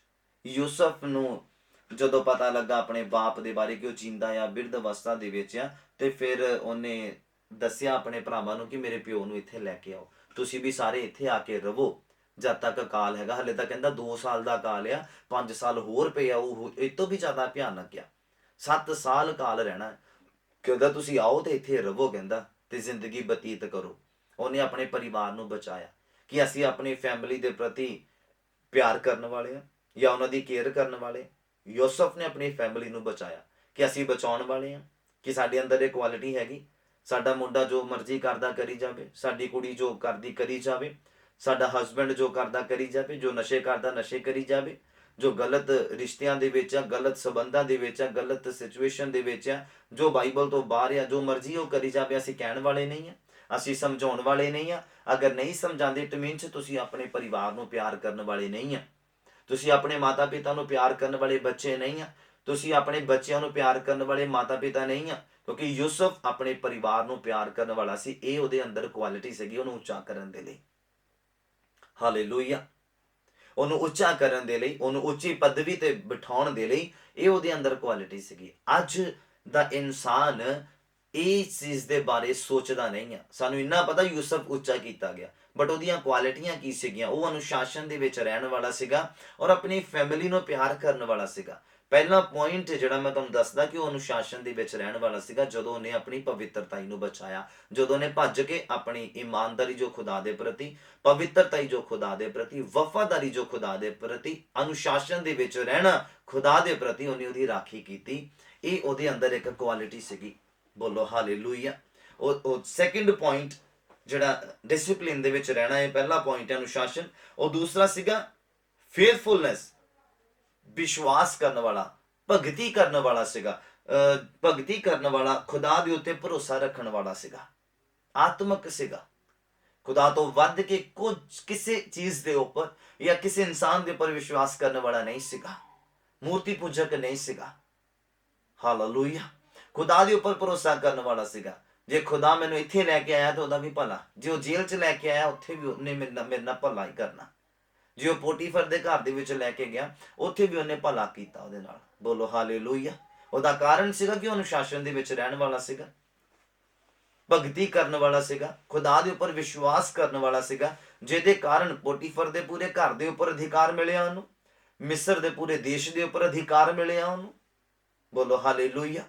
ਔਰ ਤੀਸਰੀ ਉਹਦੇ ਅੰਦਰ ਕੁਆਲਿਟੀ ਸੀਗੀ ਨਮਰਤਾ। ਨਿਮਰਤਾ ਜਿਹੜੀ ਸੀਗੀ ਕਿ ਉਹਨੇ ਆਪਣੇ ਭਰਾਵਾਂ ਦੇ ਨਾਲ ਪਿਆਰ ਕੀਤਾ ਜਿਨ੍ਹਾਂ ਨੇ ਉਹਨੂੰ ਵੇਚਿਆ, ਜਿਨ੍ਹਾਂ ਨੇ ਉਹਦੇ ਨਾਲ ਬੁਰਾਈ ਕੀਤੀ, ਜਿਨ੍ਹਾਂ ਨੇ ਉਹਨਾਂ ਦੇ ਨਾਲ ਉਸਦੇ ਨਾਲ ਗਲਤ ਕੀਤਾ, ਜਿਨ੍ਹਾਂ ਨੇ ਉਹਨੂੰ ਜ਼ਖਮੀ ਕੀਤਾ ਔਰ ਆਪਣੇ ਪਿਓ ਤੋਂ ਅਲੱਗ ਕੀਤਾ, ਆਪਣੇ ਪਰਿਵਾਰ ਤੋਂ ਅਲੱਗ ਕੀਤਾ, ਉਹਨੂੰ ਵੇਚ ਦਿੱਤਾ। ਉਹਨੇ ਆਪਣੀ ਨਿਮਰਤਾ ਜਿਹੜੀ ਉਹਦੇ ਅੰਦਰ ਕੁਆਲਿਟੀ ਸੀਗੀ ਉਹਨੂੰ ਵਿਖਾਇਆ ਉਦੋਂ ਕਾਲ ਦੇ ਸਮੇਂ ਦੇ ਵਿੱਚ ਜਦੋਂ ਆਪਣੇ ਭਰਾਵਾਂ ਨੂੰ ਉਹਨੇ ਅੰਨ ਦਿੱਤਾ। ਬੋਲੋ ਹਾਲੇਲੂਇਆ। ਆਪਣੀ ਫੈਮਿਲੀ ਦੇ ਪ੍ਰਤੀ, ਆਪਣੇ ਪਰਿਵਾਰ ਦੇ ਪ੍ਰਤੀ ਉਹਨੇ ਨਿਮਰਤਾ ਦਿਖਾਈ। ਆਪਣੇ ਭਰਾਵਾਂ ਦੇ ਪ੍ਰਤੀ ਬੁਰਾਈ ਦੇ ਵੱਟੇ ਉਹਨੇ ਬੁਰਾਈ ਨਹੀਂ ਕੀਤੀ, ਬੁਰਾਈ ਦੇ ਵੱਟੇ ਉਹਨੇ ਭਲਾਈ ਕੀਤੀ। ਬੋਲੋ ਹਾਲੇਲੂਇਆ। ਇਹ ਨਿਮਰਤਾ ਜਿਹੜੀ ਆ ਬੰਦੇ ਨੂੰ ਅਨੁਸ਼ਾਸਨ ਦੇ ਵਿੱਚ ਰੱਖਦੀ ਆ, ਖੁਦਾਬੰਦੀ ਦਇਆ ਦੇ ਅਧੀਨ ਰੱਖਦੀ ਆ। ਬੋਲੋ ਹਾਲੇਲੂਇਆ। ਇਹ ਨਿਮਰਤਾ ਜਿਹੜੀ ਉਹਦੇ ਅੰਦਰ ਸੀਗੀ, ਇਹ ਕੁਆਲਿਟੀ ਸੀਗੀ ਉਹਦੇ ਅੰਦਰ। ਔਰ ਉਹ ਇੱਕ ਕਿਰਪਾਲੂ ਪਰਸਨ ਸੀਗਾ, ਇਹ ਵੀ ਕੁਆਲਿਟੀ ਸੀਗੀ, ਕਿਰਪਾ ਕਰਨ ਵਾਲਾ ਸੀਗਾ। ਉਸ ਸਮੇਂ ਉਹਨੇ ਕਿਰਪਾ ਕੀਤੀ ਲੋਕਾਂ ਦੇ ਉੱਪਰ ਜਦੋਂ ਕਾਲ ਦਾ ਸਮੇਂ ਬਹੁਤ ਭਿਆਨਕ ਸੀਗਾ। ਇਹ ਨਹੀਂ ਕਿ ਜੋ ਆਂਦਾ ਸੀਗਾ ਉਹਨੂੰ ਰਾਸ਼ਨ ਨਹੀਂ ਦਿੰਦਾ ਸੀਗਾ, ਖਾਣ ਦੇ ਲਈ ਉਹਨੂੰ ਅੰਨ ਦਿੰਦਾ ਸੀਗਾ। ਬੇਸ਼ੱਕ ਉਹ ਬਿਜ਼ਨਸ ਮਾਈਂਡ ਸੀਗਾ, ਹਾਲੇਲੂਇਆ, ਸਾਰਾ ਕੁਝ ਉਹਦੇ ਅਧਿਕਾਰ ਦੇ ਵਿੱਚ ਸੀਗਾ। ਉਹਨੇ ਆਪਣੇ ਭਰਾਵਾਂ ਦੇ ਪ੍ਰਤੀ, ਆਪਣੀ ਫੈਮਿਲੀ ਦੇ ਪ੍ਰਤੀ, ਦੇਸ਼ ਦੇ ਪ੍ਰਤੀ, ਲੋਕਾਂ ਦੇ ਪ੍ਰਤੀ, ਜੋ ਵੀ ਲੋਕ ਉਹਦੇ ਕੋਲ ਆਂਦੇ ਸੀਗੇ ਉਹਨਾਂ ਨੂੰ ਉਹ ਅੰਨ ਦਿੰਦਾ ਸੀਗਾ, ਹਾਲੇਲੂਇਆ। ਕਿਉਂਕਿ ਉਹ ਕਿਰਪਾ ਕਰਨ ਵਾਲਾ ਇੱਕ ਪਰਸਨ ਸੀਗਾ, ਇਹ ਕੁਆਲਿਟੀ ਸੀਗੀ ਉਹਦੇ ਅੰਦਰ, ਦਇਆ ਕਰਨ ਵਾਲਾ ਸੀਗਾ, ਕਿਰਪਾ ਕਰਨ ਵਾਲਾ ਸੀਗਾ, ਨਿਮਰਤਾ ਵਾਲਾ ਸੀਗਾ, ਇਹ ਕੁਆਲਿਟੀ ਸੀਗੀ ਉਹਦੇ ਅੰਦਰ। ਨਿਰਸਵਾਰਥ ਸੀਗਾ, ਜੋ ਉਹਦੇ ਅੰਦਰ ਗਿਫਟ ਸੀਗਾ, ਜੋ ਖੁਦਾ ਨੇ ਉਹਨੂੰ ਗਿਫਟ ਦਿੱਤਾ ਸੀਗਾ, ਸੈਲਫਲੈਸ, ਮਤਲਬ ਜੋ ਉਹਦੇ ਅੰਦਰ ਕੁਆਲਿਟੀ ਸੀਗੀ, ਉਹਨੇ ਆਪਣੇ ਲਈ ਨਹੀਂ, ਲੋਕਾਂ ਦੇ ਲਈ ਉਹਨੇ ਉਹਨੂੰ ਸਰਵ ਕੀਤਾ, ਸਰਵਿਸ ਦਿੱਤੀ ਲੋਕਾਂ ਨੂੰ। ਜੋ ਉਹਨੂੰ ਸੁਪਨਿਆਂ ਦਾ ਅਰਥ ਕਰਨ ਦਾ ਵਰਦਾਨ ਸੀਗਾ, ਜੋ ਖੁਦਾ ਨੇ ਉਹਨੂੰ ਸਮਝ ਦਿੱਤੀ ਸੀਗੀ, ਉਹਨੇ ਖੁਦਾ ਦੇ ਲੋਕਾਂ ਦੇ ਲਈ ਇਸਤੇਮਾਲ ਕੀਤੀ। ਬੋਲੋ ਹਾਲੇਲੂਇਆ। ਇਹ ਕੁਆਲਿਟੀ ਸੀਗੀ ਉਹਦੇ ਅੰਦਰ, ਆਪਣੇ ਲਈ ਨਹੀਂ, ਉਹਨੇ ਦੂਸਰਿਆਂ ਦੇ ਲਈ ਉਹਨੂੰ ਇਸਤੇਮਾਲ ਕੀਤਾ। ਪਰਮੇਸ਼ਵਰ ਦੀ ਮਹਿਮਾ ਦੇ ਲਈ ਉਹਨੇ ਦੂਸਰਿਆਂ ਦੇ ਲਈ ਉਹਨੂੰ ਇਸਤੇਮਾਲ ਕੀਤਾ। ਨਿਰਸਵਾਰਥ ਸੀਗਾ, ਮਿਹਨਤੀ ਸੀਗਾ। ਤੁਸੀਂ ਦੇਖਣਾ, ਜਦੋਂ ਉਹਨੂੰ ਉੱਚੀ ਪਦਵੀ ਮਿਲ ਗਈ, ਜਦੋਂ ਉਹ ਉੱਚਾ ਕੀਤਾ ਗਿਆ ਯੂਸਫ, ਤੁਹਾਨੂੰ ਕੀ ਲੱਗਦਾ ਜਦੋਂ ਸਾਰੀ ਮਿਸਰ ਦੇ ਉੱਪਰ ਉਹਨੂੰ, ਸਾਰੇ ਦੇਸ਼ ਦੇ ਉੱਪਰ ਉਹਨੂੰ ਅਧਿਕਾਰ ਮਿਲ ਗਿਆ, ਕਿ ਉਹ ਆਰਾਮ ਦੇ ਨਾਲ ਬੈਠ ਗਿਆ? ਤੁਸੀਂ ਦੇਖਣ ਵਾਲੀ ਗੱਲ ਆ, ਸਮਝਣ ਵਾਲੀ ਗੱਲ ਆ, ਇੰਨਾ ਅੰਨ ਜਮਾ ਕਰਨਾ ਜਿਹੜਾ ਕਿ ਗਿਣਤੀ ਉਹ ਬਾਹਰ ਹੋਏਗਾ। ਤੁਸੀਂ ਦੇਖੋ ਕਿੰਨਾ ਅੰਨ ਉਹਨਾਂ ਨੇ ਜਮਾ ਕਰ ਲਿਆ ਹੋਏਗਾ। ਇਹ ਸਾਰਾ ਯੂਸਫ ਦੀ ਅਧੀਨਗੀ ਦੇ ਵਿੱਚ ਹੋ ਰਿਹਾ ਸੀਗਾ, ਯੂਸਫ ਦੀ ਨਿਗਾਹਬਾਨੀ ਦੇ ਵਿੱਚ ਹੋ ਰਿਹਾ ਸੀਗਾ। ਉਹਨੇ ਕਿੰਨਾ ਹਾਰਡ ਵਰਕ ਕੀਤਾ ਉਸ ਸਮੇਂ ਜਦੋਂ ਕਿ ਕਾਲ ਆਉਣ ਵਾਲਾ ਸੀਗਾ, ਔਰ ਜਦੋਂ ਕਾਲ ਆਇਆ ਉਦੋਂ ਵੀ ਉਹਨੇ ਕਿੰਨਾ ਹਾਰਡ ਵਰਕ ਕੀਤਾ, ਹਾਲੇਲੂਇਆ। ਉਸ ਤੋਂ ਪਹਿਲਾਂ ਕਿੰਨਾ ਉਹਨੇ ਮਿਹਨਤ ਕੀਤੀ, ਕਿੰਨਾ ਹਾਰਡ ਵਰਕ ਕੀਤਾ, ਹਾਲੇਲੂਇਆ। ਅਸੀਂ ਕਿੰਨੀ ਕੁ ਮਿਹਨਤ ਕਰਦੇ ਹਾਂ, ਅਸੀਂ ਚਾਹੁੰਦੇ ਹਾਂ, ਹਰ ਕੋਈ ਚਾਹੁੰਦਾ ਅਸੀਂ ਯੂਸਫ ਦੀ ਤਰ੍ਹਾਂ ਬਣੀਏ। ਨਾਮ ਯੂਸਫ ਰੱਖਣ ਦੇ ਨਾਲ ਬੰਦਾ ਉੱਚੀ ਪਦਵੀ ਨਹੀਂ ਹਾਸਲ ਕਰ ਸਕਦਾ, ਖੁਦਾ ਦੇ ਵੱਲੋਂ ਆਪਣੇ ਲਈ ਫੇਵਰ ਨਹੀਂ ਲੈ ਸਕਦਾ, ਖੁਦਾ ਦੇ ਵੱਲੋਂ ਆਪਣੇ ਲਈ ਜਾਂ ਆਪਣੇ ਪ੍ਰਤੀ ਖੁਦਾ ਦੇ ਕੋਲੋਂ ਕੁਝ ਕਹਾ ਨਹੀਂ ਸਕਦਾ, ਜਾਂ ਬੁਲਵਾ ਨਹੀਂ ਸਕਦਾ, ਜਾਂ ਕੁਝ ਖੁਦਾ ਦੇ ਕੋਲੋਂ ਲੈ ਨਹੀਂ ਸਕਦਾ। ਯੂਸਫ ਨਾਮ ਰੱਖਣ ਦੇ ਨਾਲ ਤੁਸੀਂ ਉੱਚੇ ਨਹੀਂ ਕੀਤੇ ਜਾ ਸਕਦੇ। ਤੁਹਾਡਾ ਕਰੈਕਟਰ ਯੂਸਫ ਵਰਗਾ ਹੋਣਾ ਚਾਹੀਦਾ, ਤੁਹਾਡੇ ਅੰਦਰ ਕੁਆਲਿਟੀਆਂ ਯੂਸਫ ਵਾਲੀਆਂ ਹੋਣੀਆਂ ਚਾਹੀਦੀਆਂ, ਕਿ ਤੁਸੀਂ ਅਨੁਸ਼ਾਸਨ ਦੇ ਵਿੱਚ ਰਹਿਣ ਵਾਲੇ ਆ। ਜੇ ਅਗਰ ਅੱਜ ਜੋ ਬਾਈਬਲ ਤੁਹਾਡੇ ਕੋਲ ਆ, ਇਹ ਸਾਡਾ ਅਨੁਸ਼ਾਸਨ ਆ, ਇਹਦੇ ਅੰਦਰ ਤੁਸੀਂ ਅਗਰ ਰਹੋਗੇ, ਇਟ ਮੀਨਸ ਤੁਸੀਂ ਯੂਸਫ ਦੀ ਨਿਆਈਆਂ, ਹਾਲੇਲੂਇਆ। ਇਹ ਜਿਹੜੀਆਂ ਗੱਲਾਂ ਆ ਗਹਿਰਾਈ ਦੀਆਂ ਆ, ਉਹਨੂੰ ਸਮਝਣ ਦੀ ਕੋਸ਼ਿਸ਼ ਕਰਨਾ, ਕਿ ਤੁਸੀਂ ਭਗਤੀ ਕਰਨ ਵਾਲੇ ਆ, ਕਿ ਤੁਹਾਡੇ ਅੰਦਰ ਨਮਰਤਾ ਹੈਗੀ ਆ, ਕਿ ਤੁਸੀਂ ਕਿਰਪਾਵਾਨ ਆ, ਕਿ ਤੁਸੀਂ ਨਿਰਸਵਾਰਥ ਆ, ਕਿ ਤੁਸੀਂ ਮਿਹਨਤ ਕਰਨ ਵਾਲੇ ਆ। ਪੇਸ਼ੈਂਸ ਰੱਖਣ ਦੀ ਇਹ ਕੁਆਲਿਟੀ ਉਹਦੇ ਅੰਦਰ ਸੀਗੀ, ਸਬਰ ਕਰਨਾ। ਜਦੋਂ ਉਹ ਜੇਲ੍ਹ ਦੇ ਵਿੱਚ ਸੀਗਾ, ਯੂਸਫ ਉਹਨੇ ਕਿੰਨਾ ਪੇਸ਼ੈਂਸ ਰੱਖਿਆ, ਕਿੰਨਾ ਸਬਰ ਕੀਤਾ, ਫਿਰ ਵੀ ਆਪਣੇ ਮੂੰਹ ਤੋਂ ਕੁਝ ਬੋਲਿਆ ਨਹੀਂ। ਜਦੋਂ ਜੇਲ੍ਹ 'ਚ ਗਿਆ, ਕੈਦੀਆਂ ਦੇ ਉੱਤੇ ਵੀ ਉਹਨੂੰ ਅਧਿਕਾਰ ਮਿਲਿਆ, ਪੋਟੀਫਰ ਦੇ ਘਰ ਦੇ ਵਿੱਚ ਵੀ ਉਹਨੂੰ ਫੇਵਰ ਮਿਲਿਆ, ਜੇਲ੍ਹ ਦੇ ਵਿੱਚ ਵੀ ਉਹਨੂੰ ਫੇਵਰ ਮਿਲਿਆ, ਫਿਰ ਫਿਰੌਨ ਦੇ ਘਰ ਦੇ ਵਿੱਚ, ਫਿਰੌਨ ਦੇ ਦੇਸ਼ ਦੇ ਉੱਪਰ ਵੀ, ਮਿਸਰ ਦੇ ਉੱਪਰ ਵੀ ਉਹਨੂੰ ਫੇਵਰ ਮਿਲਿਆ। ਬੋਲੋ ਹਾਲੇਲੂਇਆ। ਇਹ ਕੁਆਲਿਟੀਆਂ ਅਗਰ ਤੁਹਾਡੇ ਨਾਲ ਹੋ ਜਾਣਗੀਆਂ, ਜੇ ਤੁਹਾਡੇ ਅੰਦਰ ਆ ਜਾਣਗੀਆਂ, ਤੇ ਇਟ ਮੀਨਸ ਤੁਸੀਂ ਜਿੱਥੇ ਜਾਓਗੇ ਤੁਹਾਨੂੰ ਫੇਵਰ ਮਿਲੇਗਾ ਯਿਸੂ ਮਸੀਹ ਦੇ ਨਾਮ 'ਚ। ਬੋਲੋ ਆਮੀਨ, ਹਾਲੇਲੂਇਆ। ਤੁਸੀਂ ਜੌਬ ਤੇ ਜਾਓਗੇ, ਬਲੈਸ ਕੀਤੇ ਜਾਓਗੇ। ਤੁਸੀਂ ਬਿਜ਼ਨਸ ਤੇ ਜਾਓਗੇ, ਬਲੈਸ ਕੀਤੇ ਜਾਓਗੇ। ਜਿਸ ਜਗ੍ਹਾ ਦੇ ਉੱਤੇ ਜਾਓਗੇ, ਬਲੈਸ ਕੀਤੇ ਜਾਓਗੇ। ਜਿਸ ਫੈਮਿਲੀ 'ਚ ਜਾਓਗੇ, ਜਿਸ ਪਰਿਵਾਰ 'ਚ ਜਾਓਗੇ, ਜਿੱਥੇ ਕਿਤੇ ਵੀ ਜਾਓਗੇ, ਤੁਸੀਂ ਬਲੈਸ ਕੀਤੇ ਜਾਓਗੇ ਔਰ ਫੇਵਰ ਪਾਓਗੇ ਯਿਸੂ ਮਸੀਹ ਦੇ ਨਾਮ 'ਚ। ਬੋਲੋ ਆਮੀਨ, ਹਾਲੇਲੂਇਆ। ਉਹ ਜਿੱਥੇ ਵੀ ਯੂਸਫ ਪਹੁੰਚਾਇਆ ਗਿਆ, ਉਹਨੇ ਬੁੜਬੁੜਾਹਟ ਨਹੀਂ ਕੀਤੀ, ਉਹਨੇ ਖੁਦਾ ਦੀ ਵਿਰੋਧਤਾ ਨਹੀਂ ਕੀਤੀ ਕਿ ਪਰਮੇਸ਼ਵਰ, ਮੈਂ ਅਨੁਸ਼ਾਸਨ ਦੇ ਵਿੱਚ ਰਹਿ ਕੇ ਅੱਜ ਮੈਂ ਜੇਲ੍ਹ ਦੇ ਵਿੱਚ ਬੈਠਾ ਪਿਆ। ਉਹਨੇ ਬੁੜਬੁੜਾਹਟ ਨਹੀਂ ਕੀਤੀ, ਉਹ ਸਬਰ ਦੇ ਨਾਲ ਲੱਗਾ ਰਿਹਾ ਜੇਲ੍ਹ ਦੇ ਵਿੱਚ ਵੀ, ਮਿਹਨਤ ਕਰਨ ਦੇ ਵਿੱਚ। ਕੈਦੀਆਂ ਦਾ ਸਾਰਾ ਰਿਕਾਰਡ ਉਹਦੇ ਕੋਲ ਸੀਗਾ, ਕੈਦੀ ਸਾਰੇ ਉਹਦੀ ਅਧੀਨਗੀ ਦੇ ਵਿੱਚ ਸੀਗੇ, ਔਰ ਬੜੀ ਇਮਾਨਦਾਰੀ ਦੇ ਨਾਲ ਉਹਨੇ ਕੈਦਖਾਨੇ ਦੇ ਵਿੱਚ ਵੀ, ਜੇਲ੍ਹ ਦੇ ਵਿੱਚ ਵੀ ਕੰਮ ਕੀਤਾ। ਜਿੱਦਾਂ ਇਮਾਨਦਾਰੀ ਦੇ ਨਾਲ ਉਹਨੇ ਪੋਟੀਫਰ ਦੇ ਘਰ 'ਚ ਕੰਮ ਕੀਤਾ, ਉੱਦਾਂ ਹੀ ਜੇਲ੍ਹ 'ਚ ਉਹਨੇ ਕੰਮ ਕੀਤਾ। ਫਿਰ ਉੱਦਾਂ ਹੀ ਇਮਾਨਦਾਰੀ ਦੇ ਨਾਲ ਮਿਸਰ ਦੇਸ਼ ਦੇ ਵਿੱਚ ਉਹਨੇ ਕੰਮ ਕੀਤਾ, ਫਿਰੌਨ ਦੀ ਅਧੀਨਗੀ ਦੇ ਵਿੱਚ ਉਹਨੇ ਕੰਮ ਕੀਤਾ। ਬੋਲੋ ਹਾਲੇਲੂਇਆ। ਮੈਂ ਉਮੀਦ ਕਰਦਾ ਤੁਹਾਨੂੰ ਸਮਝ ਆ ਰਹੀ ਹੈ ਕਿ ਅਗਰ ਇਹ ਕੁਆਲਿਟੀਆਂ ਤੁਹਾਡੇ ਅੰਦਰ ਆ, ਤੇ ਤੁਸੀਂ ਵੀ ਬਸ ਉੱਚਾ ਕਰਨ ਵਾਲੇ ਆ, ਤੁਸੀਂ ਉੱਚੇ ਹੋਣ ਵਾਲੇ ਆ, ਤੁਸੀਂ ਵਧਾਉਣ ਵਾਲੇ ਆ, ਵਧਾਏ ਜਾਣ ਵਾਲੇ ਯਿਸੂ ਮਸੀਹ ਦੇ ਨਾਮ 'ਚ। ਬੋਲੋ ਆਮੀਨ, ਹਾਲੇਲੂਇਆ। ਤੁਸੀਂ ਜਿੱਥੇ ਕਿਤੇ ਵੀ ਜਾਓਗੇ, ਬਰਕਤ ਤੁਹਾਡੇ ਪਿੱਛੇ ਪੈ ਕੇ ਤੁਹਾਨੂੰ ਮਿਲੇਗੀ। ਜਿੱਥੇ ਕਿਤੇ ਵੀ ਜਾਓਗੇ, ਖੁਦਾਵੰਦ ਤੁਹਾਨੂੰ ਉੱਚਾ ਕਰੇਗਾ, ਸਭ ਕੁਝ ਤੁਹਾਡੀ ਅਧੀਨਗੀ ਦੇ ਵਿੱਚ ਕਰ ਦੇਗਾ ਯਿਸੂ ਮਸੀਹ ਦੇ ਨਾਮ 'ਚ। ਬੋਲੋ ਆਮੀਨ, ਹਾਲੇਲੂਇਆ। ਫਿਰ ਉਹ ਗਿਫਟਡ ਪਰਸਨ ਸੀਗਾ, ਸੁਪਨਿਆਂ ਦਾ ਅਰਥ ਕਰਨ ਵਾਲਾ ਸੀਗਾ। ਯੂਸਫ ਦੇ ਅੰਦਰ ਇਹ ਕੁਆਲਿਟੀ ਸੀਗੀ। ਅੱਜ ਸਾਡੇ ਅੰਦਰ ਕੀ ਕੁਆਲਿਟੀ ਆ। ਮੈਂ ਇਹ ਨਹੀਂ ਕਹਿੰਦਾ ਕਿ ਤੁਹਾਡੇ ਅੰਦਰ ਸੁਪਨਿਆਂ ਦੇ ਅਰਥ ਕਰਨ ਦਾ ਹੀ ਵਰਦਾਨ ਹੋਵੇ, ਤੁਹਾਡੇ ਅੰਦਰ ਕੋਈ ਨਾ ਕੋਈ ਵਰਦਾਨ ਹੈਗਾ। ਬਿਨਾਂ ਵਰਦਾਨ ਤੋਂ ਅਸੀਂ ਨਹੀਂ ਆ। ਜਦੋਂ ਤੁਸੀਂ ਖੁਦਾ ਦੇ ਵਿੱਚ ਮਿਹਨਤ ਕਰੋਗੇ, ਕੋਈ ਨਾ ਕੋਈ ਵਰਦਾਨ ਤੁਹਾਨੂੰ ਮਿਲਣਾ ਹੀ ਮਿਲਣਾ, ਜਿਹੜਾ ਸਾਰਿਆਂ ਤੋਂ ਅਲੱਗ ਹੋਏਗਾ। ਹਾਲੇਲੂਇਆ। ਇੱਕ ਗਿਫਟ ਖੁਦਾ ਦੇ ਕੋਲੋਂ ਤੁਹਾਨੂੰ ਮਿਲਣਾ ਆ ਜਿਹੜਾ ਅਲੱਗ ਹੋਏਗਾ। ਹਾਲੇਲੂਇਆ। ਔਰ ਉਹੀ ਜਿਹੜਾ ਗਿਫਟ ਹੋਏਗਾ, ਔਰ ਤੁਸੀਂ ਅਨੁਸ਼ਾਸਨ ਦੇ ਵਿੱਚ ਰਹੋਗੇ, ਔਰ ਉਹੀ ਗਿਫਟ ਤੁਹਾਨੂੰ ਉੱਚਾ ਕਰੇਗਾ। ਬੋਲੋ ਹਾਲੇਲੂਇਆ। ਇਹ ਉਹਦੇ ਅੰਦਰ ਕੁਆਲਿਟੀ ਸੀਗੀ। ਇੱਕ ਉਹ ਫੈਮਿਲੀ ਲਵਰ ਸੀਗਾ, ਆਪਣੇ ਪਰਿਵਾਰ ਨੂੰ ਪਿਆਰ ਕਰਨ ਵਾਲਾ ਸੀਗਾ। ਪਰਿਵਾਰ ਨੂੰ ਭੁੱਲਣ ਵਾਲਾ ਨਹੀਂ, ਛੱਡਣ ਵਾਲਾ ਨਹੀਂ, ਇਗਨੋਰ ਕਰਨ ਵਾਲਾ ਨਹੀਂ, ਈਰਖਾ ਰੱਖਣ ਵਾਲਾ ਨਹੀਂ ਸੀਗਾ ਕਿ ਮੇਰੇ ਭਰਾਵਾਂ ਨੇ ਮੇਰੇ ਨਾਲ ਬੁਰਾਈ ਕੀਤੀ, ਅੱਜ ਹੁਣ ਬਦਲਾ ਲੈਣ ਦਾ ਵੇਲਾ ਆ ਗਿਆ। ਨਹੀਂ। ਹਾਲੇਲੂਇਆ। ਕਿਉਂਕਿ ਉਹ ਬੰਦਾ ਆਤਮਕ ਸੀਗਾ, ਅਨੁਸ਼ਾਸਨ ਦੇ ਵਿੱਚ ਰਹਿਣ ਵਾਲਾ ਸੀਗਾ।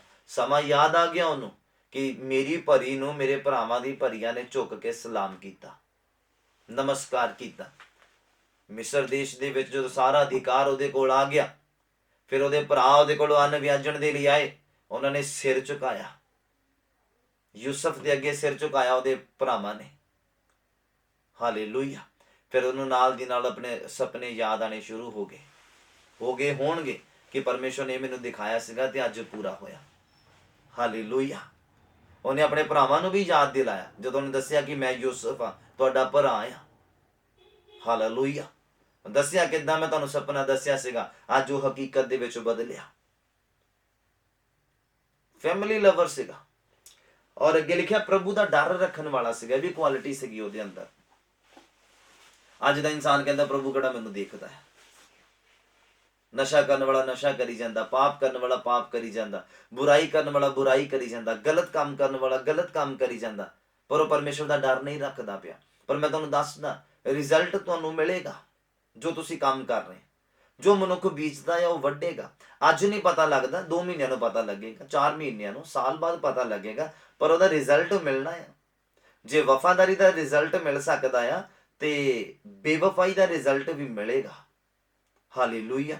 ਬੇਸ਼ੱਕ ਤੁਹਾਨੂੰ ਹੁਣ ਨਾ ਮਿਲੇ, ਬੇਸ਼ੱਕ ਤੁਹਾਨੂੰ 2 ਮਹੀਨੇ ਚ ਨਾ ਪਤਾ ਲੱਗੇ, 3 ਮਹੀਨੇ ਚ, 4 ਮਹੀਨੇ ਚ ਨਾ ਪਤਾ ਲੱਗੇ, ਬਟ ਉਹਦਾ ਰਿਜ਼ਲਟ ਮਿਲਣਾ। ਇਦਾਂ ਦੀ ਸਿਚੁਏਸ਼ਨ ਚ ਬੰਦਾ ਫਸ ਜਾਂਦਾ, ਫਿਰ ਬੰਦਾ ਪੁਕਾਰਦਾ ਆ ਖੁਦਾ ਨੂੰ, ਪਰ ਸੁਣਨ ਵਾਲਾ ਨਹੀਂ। ਹਾਲੇਲੂਇਆ। ਜਿਹੜਾ ਅਨੁਸ਼ਾਸਨ ਦੇ ਵਿੱਚ ਰਹਿੰਦਾ ਆ ਉਹਦੀ ਉਹ ਸੁਣਦਾ ਹੈ। ਜਿਹੜਾ ਅਧੀਨਗੀ ਦੇ ਵਿੱਚ ਰਹਿੰਦਾ, ਕਿਰਪਾਵਾਨ ਹੁੰਦਾ ਆ, ਨਿਮਰਤਾ ਵਾਲਾ ਹੁੰਦਾ, ਸਬਰ ਵਾਲਾ ਪਰਸਨ ਹੁੰਦਾ ਆ, ਆਪਣੀ ਆਤਮਿਕ ਜ਼ਿੰਦਗੀ ਦੀ ਰਾਖੀ ਕਰਨ ਵਾਲਾ ਹੁੰਦਾ ਆ, ਖੁਦਾ ਉਹਨੂੰ ਉਹਦਾ ਫੇਵਰ ਦਿੰਦਾ। ਹਾਲੇਲੂਇਆ। ਖੁਦਾ ਉਹਨੂੰ ਉਹਦਾ ਰਿਜ਼ਲਟ ਦਿੰਦਾ ਆ ਜੋ ਉਹਨੇ ਕੁਰਬਾਨੀਆਂ ਦਿੱਤੀਆਂ ਆ ਖੁਦਾ ਦੇ ਲਈ। ਯੂਸਫ ਦਾ ਕੀ ਕੱਸ ਜਾਣਾ ਸੀਗਾ ਅਗਰ ਉਹ ਪੋਟੀਫਰ ਦੀ ਵਾਈਫ ਦੇ ਨਾਲ ਲੇਟ ਜਾਂਦਾ? ਕੁਝ ਵੀ ਨਹੀਂ ਹੋਣਾ ਸੀਗਾ। ਬਸ ਉਹ ਫਿਰ ਪਰਮੇਸ਼ਵਰ ਦੇ ਪ੍ਰਤੀ ਉਹਦੀ ਵਫਾਦਾਰੀ ਖਤਮ ਹੋ ਜਾਣੀ ਸੀਗੀ, ਅਨੁਸ਼ਾਸਨ ਉਹਦਾ ਭੰਗ ਹੋ ਜਾਣਾ ਸੀਗਾ, ਔਰ ਫਿਰ ਉਹ ਉੱਚਾ ਨਹੀਂ ਕੀਤਾ ਜਾਣਾ ਸੀਗਾ। ਉਹਨੇ ਜਿਸ ਪਦਵੀ ਦੇ ਉੱਤੇ ਉਹ ਪਹੁੰਚਿਆ, ਉਸ ਪਦਵੀ ਤੇ ਉਹ ਪਹੁੰਚ ਨਾ ਪਾਉਂਦਾ, ਜੇਲ੍ਹ ਦੇ ਵਿੱਚ ਫੇਵਰ ਨਾ ਪਾਉਂਦਾ, ਫਿਰੌਨ ਦੇ ਘਰ ਦੇ ਵਿੱਚ ਫੇਵਰ ਨਾ ਪਾਉਂਦਾ, ਮਿਸਰ ਦੇਸ਼ ਦੇ ਉੱਪਰ ਫੇਵਰ ਨਾ ਪਾਉਂਦਾ, ਪੋਟੀਫਰ ਦੇ ਘਰ ਦੇ ਵਿੱਚ ਫੇਵਰ ਨਾ ਪਾਉਂਦਾ। ਹਾਲੇਲੂਇਆ। ਉਮੀਦ ਕਰਦਾ ਤੁਸੀਂ ਸਮਝ ਪਾ ਰਹੇ। ਅੱਜ ਹਰ ਕੋਈ ਵਧਣਾ ਚਾਹੁੰਦਾ, ਹਰ ਕੋਈ ਬਰਕਤ ਪਾਉਣਾ ਚਾਹੁੰਦਾ, ਹਰ ਕੋਈ ਖੁਦਾ ਦੇ ਕੋਲੋਂ ਫੇਵਰ ਚਾਹੁੰਦਾ ਆ, ਪਰ ਕਿੱਦਾਂ ਮਿਲੇਗਾ? ਜਦੋਂ ਇਹ ਕੁਆਲਿਟੀਆਂ ਯੂਸਫ ਵਾਲੀਆਂ ਸਾਡੇ ਅੰਦਰ ਹੋਣਗੀਆਂ, ਭੱਜ ਕੇ ਅਸੀਂ ਆਪਣੀ ਆਤਮਿਕ ਜ਼ਿੰਦਗੀ ਦੀ ਰਾਖੀ ਕਰਨ ਵਾਲੇ ਹੋਵਾਂਗੇ, ਆਪਣੀ ਪਵਿੱਤਰਤਾਈ ਦੀ ਰਾਖੀ ਕਰਨ ਵਾਲੇ ਹੋਵਾਂਗੇ, ਜਦੋਂ ਅਸੀਂ ਅਨੁਸ਼ਾਸਨ ਦੇ ਵਿੱਚ ਰਵਾਂਗੇ, ਜਦੋਂ ਅਸੀਂ ਭਗਤੀ ਕਰਨ ਵਾਲੇ, ਪ੍ਰਾਰਥਨਾ ਕਰਨ ਵਾਲੇ ਹੋਵਾਂਗੇ, ਜਦੋਂ ਸਾਡੇ ਅੰਦਰ ਨਮਰਤਾ ਹੋਏਗੀ, ਜਦੋਂ ਅਸੀਂ ਕਿਰਪਾਲੂ ਹੋਵਾਂਗੇ, ਕਿਸੇ ਤੇ ਕਿਰਪਾ ਕਰਨ ਵਾਲੇ। ਮਤਲਬ ਸਮਝਦੇ ਹੋ? ਯਤੀਮ ਦਾ ਸਹਾਰਾ ਬਣਨਾ, ਵਿਧਵਾ ਦਾ ਸਹਾਰਾ ਬਣਨਾ, ਪਰਦੇਸੀ ਦਾ ਸਹਾਰਾ ਬਣਨਾ, ਕਿਸੇ ਤੇ ਕਿਰਪਾ ਕਰਨੀ। ਜੋ ਤੁਹਾਡੇ ਤੇ ਕਿਰਪਾ ਹੋਈ ਆ ਉਹਦੇ ਵਿੱਚੋਂ ਹੀ ਕਿਸੇ ਦੇ ਉੱਪਰ ਕਿਰਪਾ ਕਰਨੀ।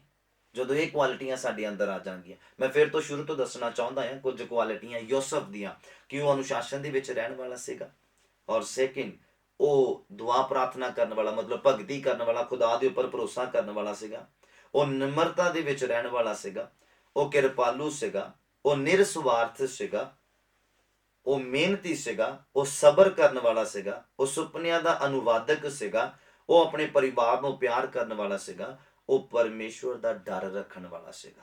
ਬੋਲੋ ਹਾਲੇਲੂਇਆ।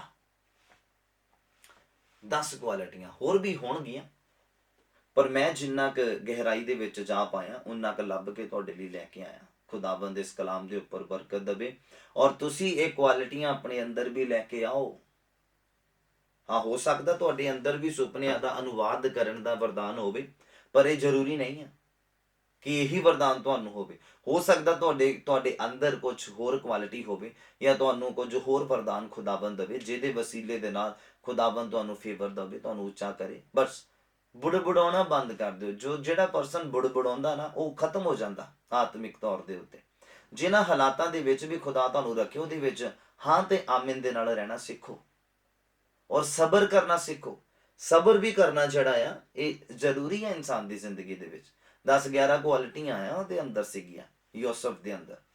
ਤੁਸੀਂ ਦੇਖੋ ਜੇਲ੍ਹ ਦੇ ਵਿੱਚ ਗਿਆ, ਪੋਟੀਫਰ ਦੀ ਵਾਈਫ ਨੇ ਉਹਦੇ ਤੇ ਇਲਜ਼ਾਮ ਲਗਾਇਆ, ਬਟ ਉਹਨੇ ਕੁਛ ਬੁੜਬੜਾਹਟ ਨਹੀਂ ਕੀਤੀ। ਜੇਲ੍ਹ ਦੇ ਵਿੱਚ ਉਹਨੇ ਫਿਰੌਨ ਦੇ 2 ਸਿਪਾਹੀਆਂ ਨੂੰ ਜਦੋਂ ਸੁਪਨਿਆਂ ਦਾ ਅਰਥ ਦੱਸਿਆ, ਇੱਕ ਤਾਂ ਮਾਰਿਆ ਗਿਆ, ਦੂਸਰਾ ਆਪਣੇ ਅਹੁਦੇ ਤੇ ਦੁਬਾਰਾ ਬਹਾਲ ਕਰ ਦਿੱਤਾ ਗਿਆ, ਬਟ ਉਹਨੂੰ ਯਾਦ ਨਹੀਂ ਰੱਖਿਆ। ਇਸ ਗੱਲ ਦੇ ਉੱਪਰ ਵੀ ਉਹਨੇ ਕੋਈ ਬੁੜਬੜਾਹਟ ਨਹੀਂ ਕੀਤੀ। यही कारण है निम्रता, यही कारण है किरपालू, यही कारण है खुदा बंदे कोलों फेवर पाना। अज असी जब तक बोल ना लईए, जब तक 4 सुना ना दईए, सानू ठंड नहीं पैंदी। यही कारण है साडा खुदा दे कोलों फेवर ना पाना, यही कारण है साडा अगे ना वधना, यही कारण है साडा हौली हौली खत्म हो जाना। हालेलुया। पहला इंसान परमेश्वर नूं सामने रख के भगती करदा सीगा, अज दा इंसान पैसे नूं सामने रख के भगती करदा है। बड़े वायदे करता है बंदा जो आत्मिक होंदा है, पर जिदा ही पैसे का लालच या पैसे मूँह माया वो मूँह नूं लगदी है ते नाल ही अपने सारे वायदे भुल जाता, सारा प्लान भुल जाता, सारा कुछ वो भुल जाता कि मैं परमेश्वर दे नाल की वायदा कीता है, की वायदा करके आया आ या आई हाँ, या मैं की सोचा सीगा कि असी अज अनुशासन दे विच रहण वाले हाँ, कि असी परमेश्वर दे हुक्मनामे दे विच रहण वाले हाँ। यूसुफ की तरह हर कोई उच्चा होना चाहता है, यूसुफ की तरह हर कोई बरकत पाना चाहता है, यूसुफ की तरह हर कोई खुदा दे कोलों फेवर पाना चाहता है। पर की यूसुफ की तरह तुसी भजन वाले हैं अपनी आत्मिक जिंदगी की राखी करने के लिए? कि यूसुफ की तरह जेल दे विच रह के भी सबर करने वाले हैं? कि यूसुफ की तरह तुसी अपना मूँह बंद रखने वाले हैं कि बिना बुड़बुड़ाहट दे तुसी खुदावंद की भगती करते रहो, खुदावंद के उपर विश्वास करते रहो? बाइबल कहता धर्मी बंदे की जिंदगी च जो कुछ भी हुंदा आ, सारियां गल्लां मिल के भलाई पैदा करदियां है। हालेलुया। जे यूसुफ जेल दे विच भी गया, वो भी उहदे लई भला होया। जे पोटीफर दे घर दे विच भज्जिया तां भी भला होया, क्योंकि सीधा देखो जे वो पोटीफर दे घर दे विच ही काम करदा रहिंदा, पोटीफर दे घर दे विच ही वो फेवर पाया रहिंदा, कि फिरौन दे नाल उहदी मुलाकात होनी सीगी? नहीं होनी सीगी। किदां तुसी देखो खुदावंद ने उहदी जिंदगी दे विच ਉਹਨੂੰ ਉੱਚਾ ਕਰਨ ਦੇ ਲਈ ਦੁੱਖ ਵੀ ਆਏ ਉਹਦੀ ਜ਼ਿੰਦਗੀ ਦੇ ਵਿੱਚ, ਇਹ ਨਹੀਂ ਕਿ ਦੁੱਖ ਨਹੀਂ ਆਏ। ਕਿੱਦਾਂ ਉਹ ਜੇਲ੍ਹ ਦੇ ਵਿੱਚ ਗਿਆ ਝੂਠੇ ਇਲਜ਼ਾਮ ਦੇ ਵਿੱਚ, ਕਿੱਦਾਂ ਫਿਰੌਨ ਦੇ 2 ਜਿਹੜੇ ਸਿਪਾਹੀ ਹੀ ਸੀਗੇ ਉਹ ਜੇਲ੍ਹ ਦੇ ਵਿੱਚ ਪਹੁੰਚਾਏ ਗਏ, ਉਹਨਾਂ ਨੂੰ ਸੁਪਨਾ ਆਇਆ, ਉੱਥੇ ਯੂਸੁਫ ਨੇ ਉਹਦਾ ਅਰਥ ਦੱਸਿਆ, ਕਿੱਦਾਂ ਉਹਨਾਂ ਦੇ ਵਿੱਚ ਇੱਕ ਮਾਰਾ ਗਿਆ, ਇੱਕ ਦੂਸਰਾ ਆਪਣੇ ਅਹੁਦੇ ਤੇ ਬਹਾਲ ਕੀਤਾ ਗਿਆ, ਫਿਰ ਫਿਰੌਨ ਨੂੰ ਸੁਪਨਾ ਆਇਆ। ਇਹ ਸਾਰਾ ਖੁਦਾ ਦੀ ਪਲੈਨਿੰਗ ਦੇ ਨਾਲ ਹੈ। खुदा की प्लैनिंग तुहाडी जिंदगी च बहुत अच्छी है। यशाया 29 दे विच लिखिया होया, यरमाया 29 दे विच लिखिया होया कि परमेश्वर ने तुहाडे लई अच्छे प्लान रचे आ। देखो यूसुफ की जिंदगी च प्लान सीगा, यूसुफ नूं किद्दां खुदा ने उच्चा करना, कि उहदे भरावां ने किद्दां उहनूं खड्डे च सुੱਟਣਾ, ये परमेश्वर का प्लान सीगा। किद्दां मिस्त्रियां दे हत्थ दे विच बेचिया जाना, खुदा का प्लान सीगा। किद्दां पोटीफर दे घर दे विच पहुंचना, खुदा का प्लान सीगा। पोटीफर की वाइफ ने उत्ते अखां मटकाउणियां और यूसुफ ने उत्थों भज्जणा, यूसुफ ते इल्जाम लगना और उहनूं कैदखाने दे विच बंदी बना दिता जाना, ये खुदा का प्लान सीगा। कि असी खुदा के प्लान के अनुसार चलते पे। जो कुछ तुहाडी जिंदगी च हुंदा समझो कि यह खुदा का प्लान आ। अगर बेबी ब्लैसिंग्स नहीं मिलती भी, यह खुदा का प्लान आ कि परमेश्वर तुहाडे कोलों की चाहुंदा है, समझण की कोशिश करो। अगर अज बरकत नहीं मिल रही, फाइनांस ब्लैस नहीं हो रहा, बिजनेस दे विच वाधा नहीं हो रहा, कि इन्ना याद रखना कि तुसी परमेश्वर के प्लान दे विचों लंघदे पे हैं। बोलो आमीन, हालेलुया। यूसुफ जेल दे विच गया, परमेश्वर का प्लान सीगा। वो 2 सेवादार जिहड़े फिरौन दे सीगे, वो गलती करके गुनाह करके वो सजा पाउण दे लई जेल दे विच भेजे गए यूसुफ की अधीनगी दे विच। ये खुदा का प्लान सीगा, सारा खुदा के प्लान के अनुसार चलदा पिया सीगा। फिर ਉਹਦੇ ਸੁਪਨਿਆਂ ਦਾ ਅਰਥ ਦੱਸਿਆ, ਇੱਕ ਮਾਰਿਆ ਗਿਆ, ਇੱਕ ਫਿਰ ਦੁਬਾਰਾ ਤੋਂ ਅਹੁਦੇ ਤੇ ਪਹੁੰਚਾਇਆ ਗਿਆ, ਜਿਹੜਾ ਕਿ ਪਿਆਲਾ ਫੜਦਾ ਸੀਗਾ ਫਿਰੌਨ ਦਾ। ਔਰ ਜਦੋਂ ਫਿਰੌਨ ਨੂੰ ਸੁਪਨਾ ਆਇਆ, ਫਿਰੌਨ ਨੇ ਜਾਦੂਗਰ ਸਿਆਣੇ ਸਾਰੇ ਇਕੱਠੇ ਕੀਤੇ ਪਰ ਕੋਈ ਅਰਥ ਨਹੀਂ ਦੱਸ ਸਕਿਆ। ਇਹ ਵੀ ਪਰਮੇਸ਼ਵਰ ਦਾ ਪਲਾਨ ਸੀਗਾ। ਫਿਰ ਜਦੋਂ ਉਸ ਬੰਦੇ ਨੂੰ ਜਿਹੜਾ ਪਿਆਲਾ ਫੜਦਾ ਸੀਗਾ ਉਹਨੂੰ ਯਾਦ ਆਇਆ, ਕਹਿੰਦਾ ਅੱਜ ਮੈਨੂੰ ਆਪਣਾ ਪਾਪ ਚੇਤੇ ਆ ਗਿਆ। ਫਿਰ ਉਹਨੇ ਸਾਰੀ ਸਟੋਰੀ ਦੱਸੀ ਕਿ ਕਿੱਦਾਂ ਸੀ ਜੇਲ੍ਹ ਦੇ ਵਿੱਚ ਸੀਗਾ। ਉੱਥੇ ਯੂਸਫ ਨਾਮ ਦਾ ਇੱਕ ਬੰਦਾ ਸੀਗਾ ਜਿਹਨੇ ਸਾਡੇ ਸੁਪਨੇ ਦਾ ਅਰਥ ਦੱਸਿਆ ਸੀਗਾ। ਠੀਕ ਉਦਾਂ ਹੀ ਹੋਇਆ ਕਿ ਤੁਸੀਂ ਪਹਿਲੇ ਵਾਲੇ ਸੇਵਾਦਾਰ ਨੂੰ ਮਾਰ ਦਿੱਤਾ ਜਾਂ ਮਰਵਾ ਦਿੱਤਾ ਜਾਂ ਫਾਂਸੀ ਦੇ ਦਿੱਤੀ, ਜੋ ਵੀ ਉਹਨੇ ਇਦਾਂ ਹੀ ਸਾਨੂੰ ਦੱਸਿਆ ਸੀਗਾ। ਹਾਲੇਲੂਇਆ। ਪਰ ਕਹਿੰਦਾ ਮੈਨੂੰ ਉਹਨੇ ਦੱਸਿਆ ਸੀਗਾ ਕਿ ਤੂੰ ਦੁਬਾਰਾ ਤੋਂ ਅਹੁਦੇ ਤੇ ਬਰਖਾਸਤ ਕੀਤਾ ਜਾਣਾ ਆ। ਕਹਿੰਦਾ ਉਦਾਂ ਹੀ ਹੋਇਆ। ਇਹ ਪਰਮੇਸ਼ਵਰ ਦਾ ਪਲਾਨ ਸੀਗਾ। ਪਰਮੇਸ਼ਵਰ ਦੇ ਪਲਾਨ ਦੇ ਅਨੁਸਾਰ ਸਭ ਕੁਝ ਠੀਕ ਚੱਲਦਾ ਪਿਆ ਸੀਗਾ। ਹੁਣ ਤੁਸੀਂ ਦੇਖੋ ਕਿੱਦਾਂ ਪਰਮੇਸ਼ਵਰ ਨੇ ਯੂਸਫ ਨੂੰ ਉੱਚਾ ਕੀਤਾ। ਪਰਮੇਸ਼ਵਰ ਦੇ ਪਲਾਨ ਦਾ ਹਿੱਸਾ ਸੀਗਾ। ਹੁਣ ਇੰਨੇ ਸਮੇਂ ਦੇ ਵਿੱਚ ਯੂਸਫ ਗੜਬੜੀ ਕਰ ਦਿੰਦਾ। ਸੋਚੋ, ਸਮਝਣ ਦੀ ਕੋਸ਼ਿਸ਼ ਕਰੋ। ਯੂਸਫ ਕਿਤੇ ਗੜਬੜੀ ਕਰ ਦਿੰਦਾ। ਫੋਰ ਐਗਜ਼ਾਮਪਲ ਕਿ ਉਹ ਪੋਟੀਫਰ ਦੀ ਵਾਈਫ ਦੇ ਨਾਲ ਲੇਟ ਜਾਂਦਾ। ਪਰਮੇਸ਼ਵਰ ਦੇ ਪਲਾਨ 'ਚ ਤਾਂ ਵਿਘਨ ਪੈ ਗਿਆ ਸੀ ਨਾ। ਉਹ ਜੇਲ੍ਹ ਦੇ ਵਿੱਚ ਬੁੜਬੁੜਾਹਟ ਕਰ ਲੈਂਦਾ। ਪਰਮੇਸ਼ਵਰ ਦੇ ਪਲਾਨ 'ਚ ਵਿਘਨ ਪੈ ਗਿਆ ਸੀ ਨਾ, ਰੁਕਾਵਟ ਆ ਗਈ ਸੀਗੀ ਨਾ, ਆ ਜਾਣੀ ਸੀਗੀ ਨਾ। ਹਾਲੇਲੂਇਆ। ਕਿੱਦਾਂ ਫਿਰ ਉਹ ਦੋ ਸੇਵਾਦਾਰ ਆਉਂਦੇ, ਕਿੱਦਾਂ ਉਹ ਦੋ ਸੇਵਾਦਾਰਾਂ ਨੂੰ ਸੁਪਨੇ ਦਾ ਅਰਥ ਦੱਸਦਾ। ਅਗਰ ਉਹ ਵਿਚਾਰ ਕਰਕੇ ਆਇਆ ਹੁੰਦਾ, ਕਿਉਂਕਿ ਅਗਰ ਉਹ ਵਿਚਾਰ ਕਰਦਾ ਫਿਰ ਵੀ ਉਹਨੂੰ ਜੇਲ੍ਹ ਹੀ ਆਉਣਾ ਪੈਣਾ ਸੀਗਾ। ਅਗਰ ਉਹ ਵਾਈਫ ਦੇ ਨਾਲ ਸੰਬੰਧ ਬਣਾਉਂਦਾ, ਪੋਟੀਫਰ ਨੂੰ ਪਤਾ ਲੱਗਦਾ, ਫਿਰ ਵੀ ਉਹਨੇ ਜੇਲ੍ਹ ਦੇ ਵਿੱਚ ਹੀ ਆਉਣਾ ਸੀਗਾ। ਪਰ ਉਹ ਸੁਪਨਿਆਂ ਦਾ ਅਰਥ ਕਰਨ ਦਾ ਵਰਦਾਨ ਉਹਦੇ ਕੋਲ ਰਹਿਣਾ ਨਹੀਂ ਸੀਗਾ। ਯਾਦ ਰੱਖਣਾ, ਜਿੱਥੇ ਪਾਪ ਹੈ ਉੱਥੇ ਪਵਿੱਤਰਤਾ ਹੀ ਨਹੀਂ ਹੈ। ਹਾਲੇਲੂਇਆ।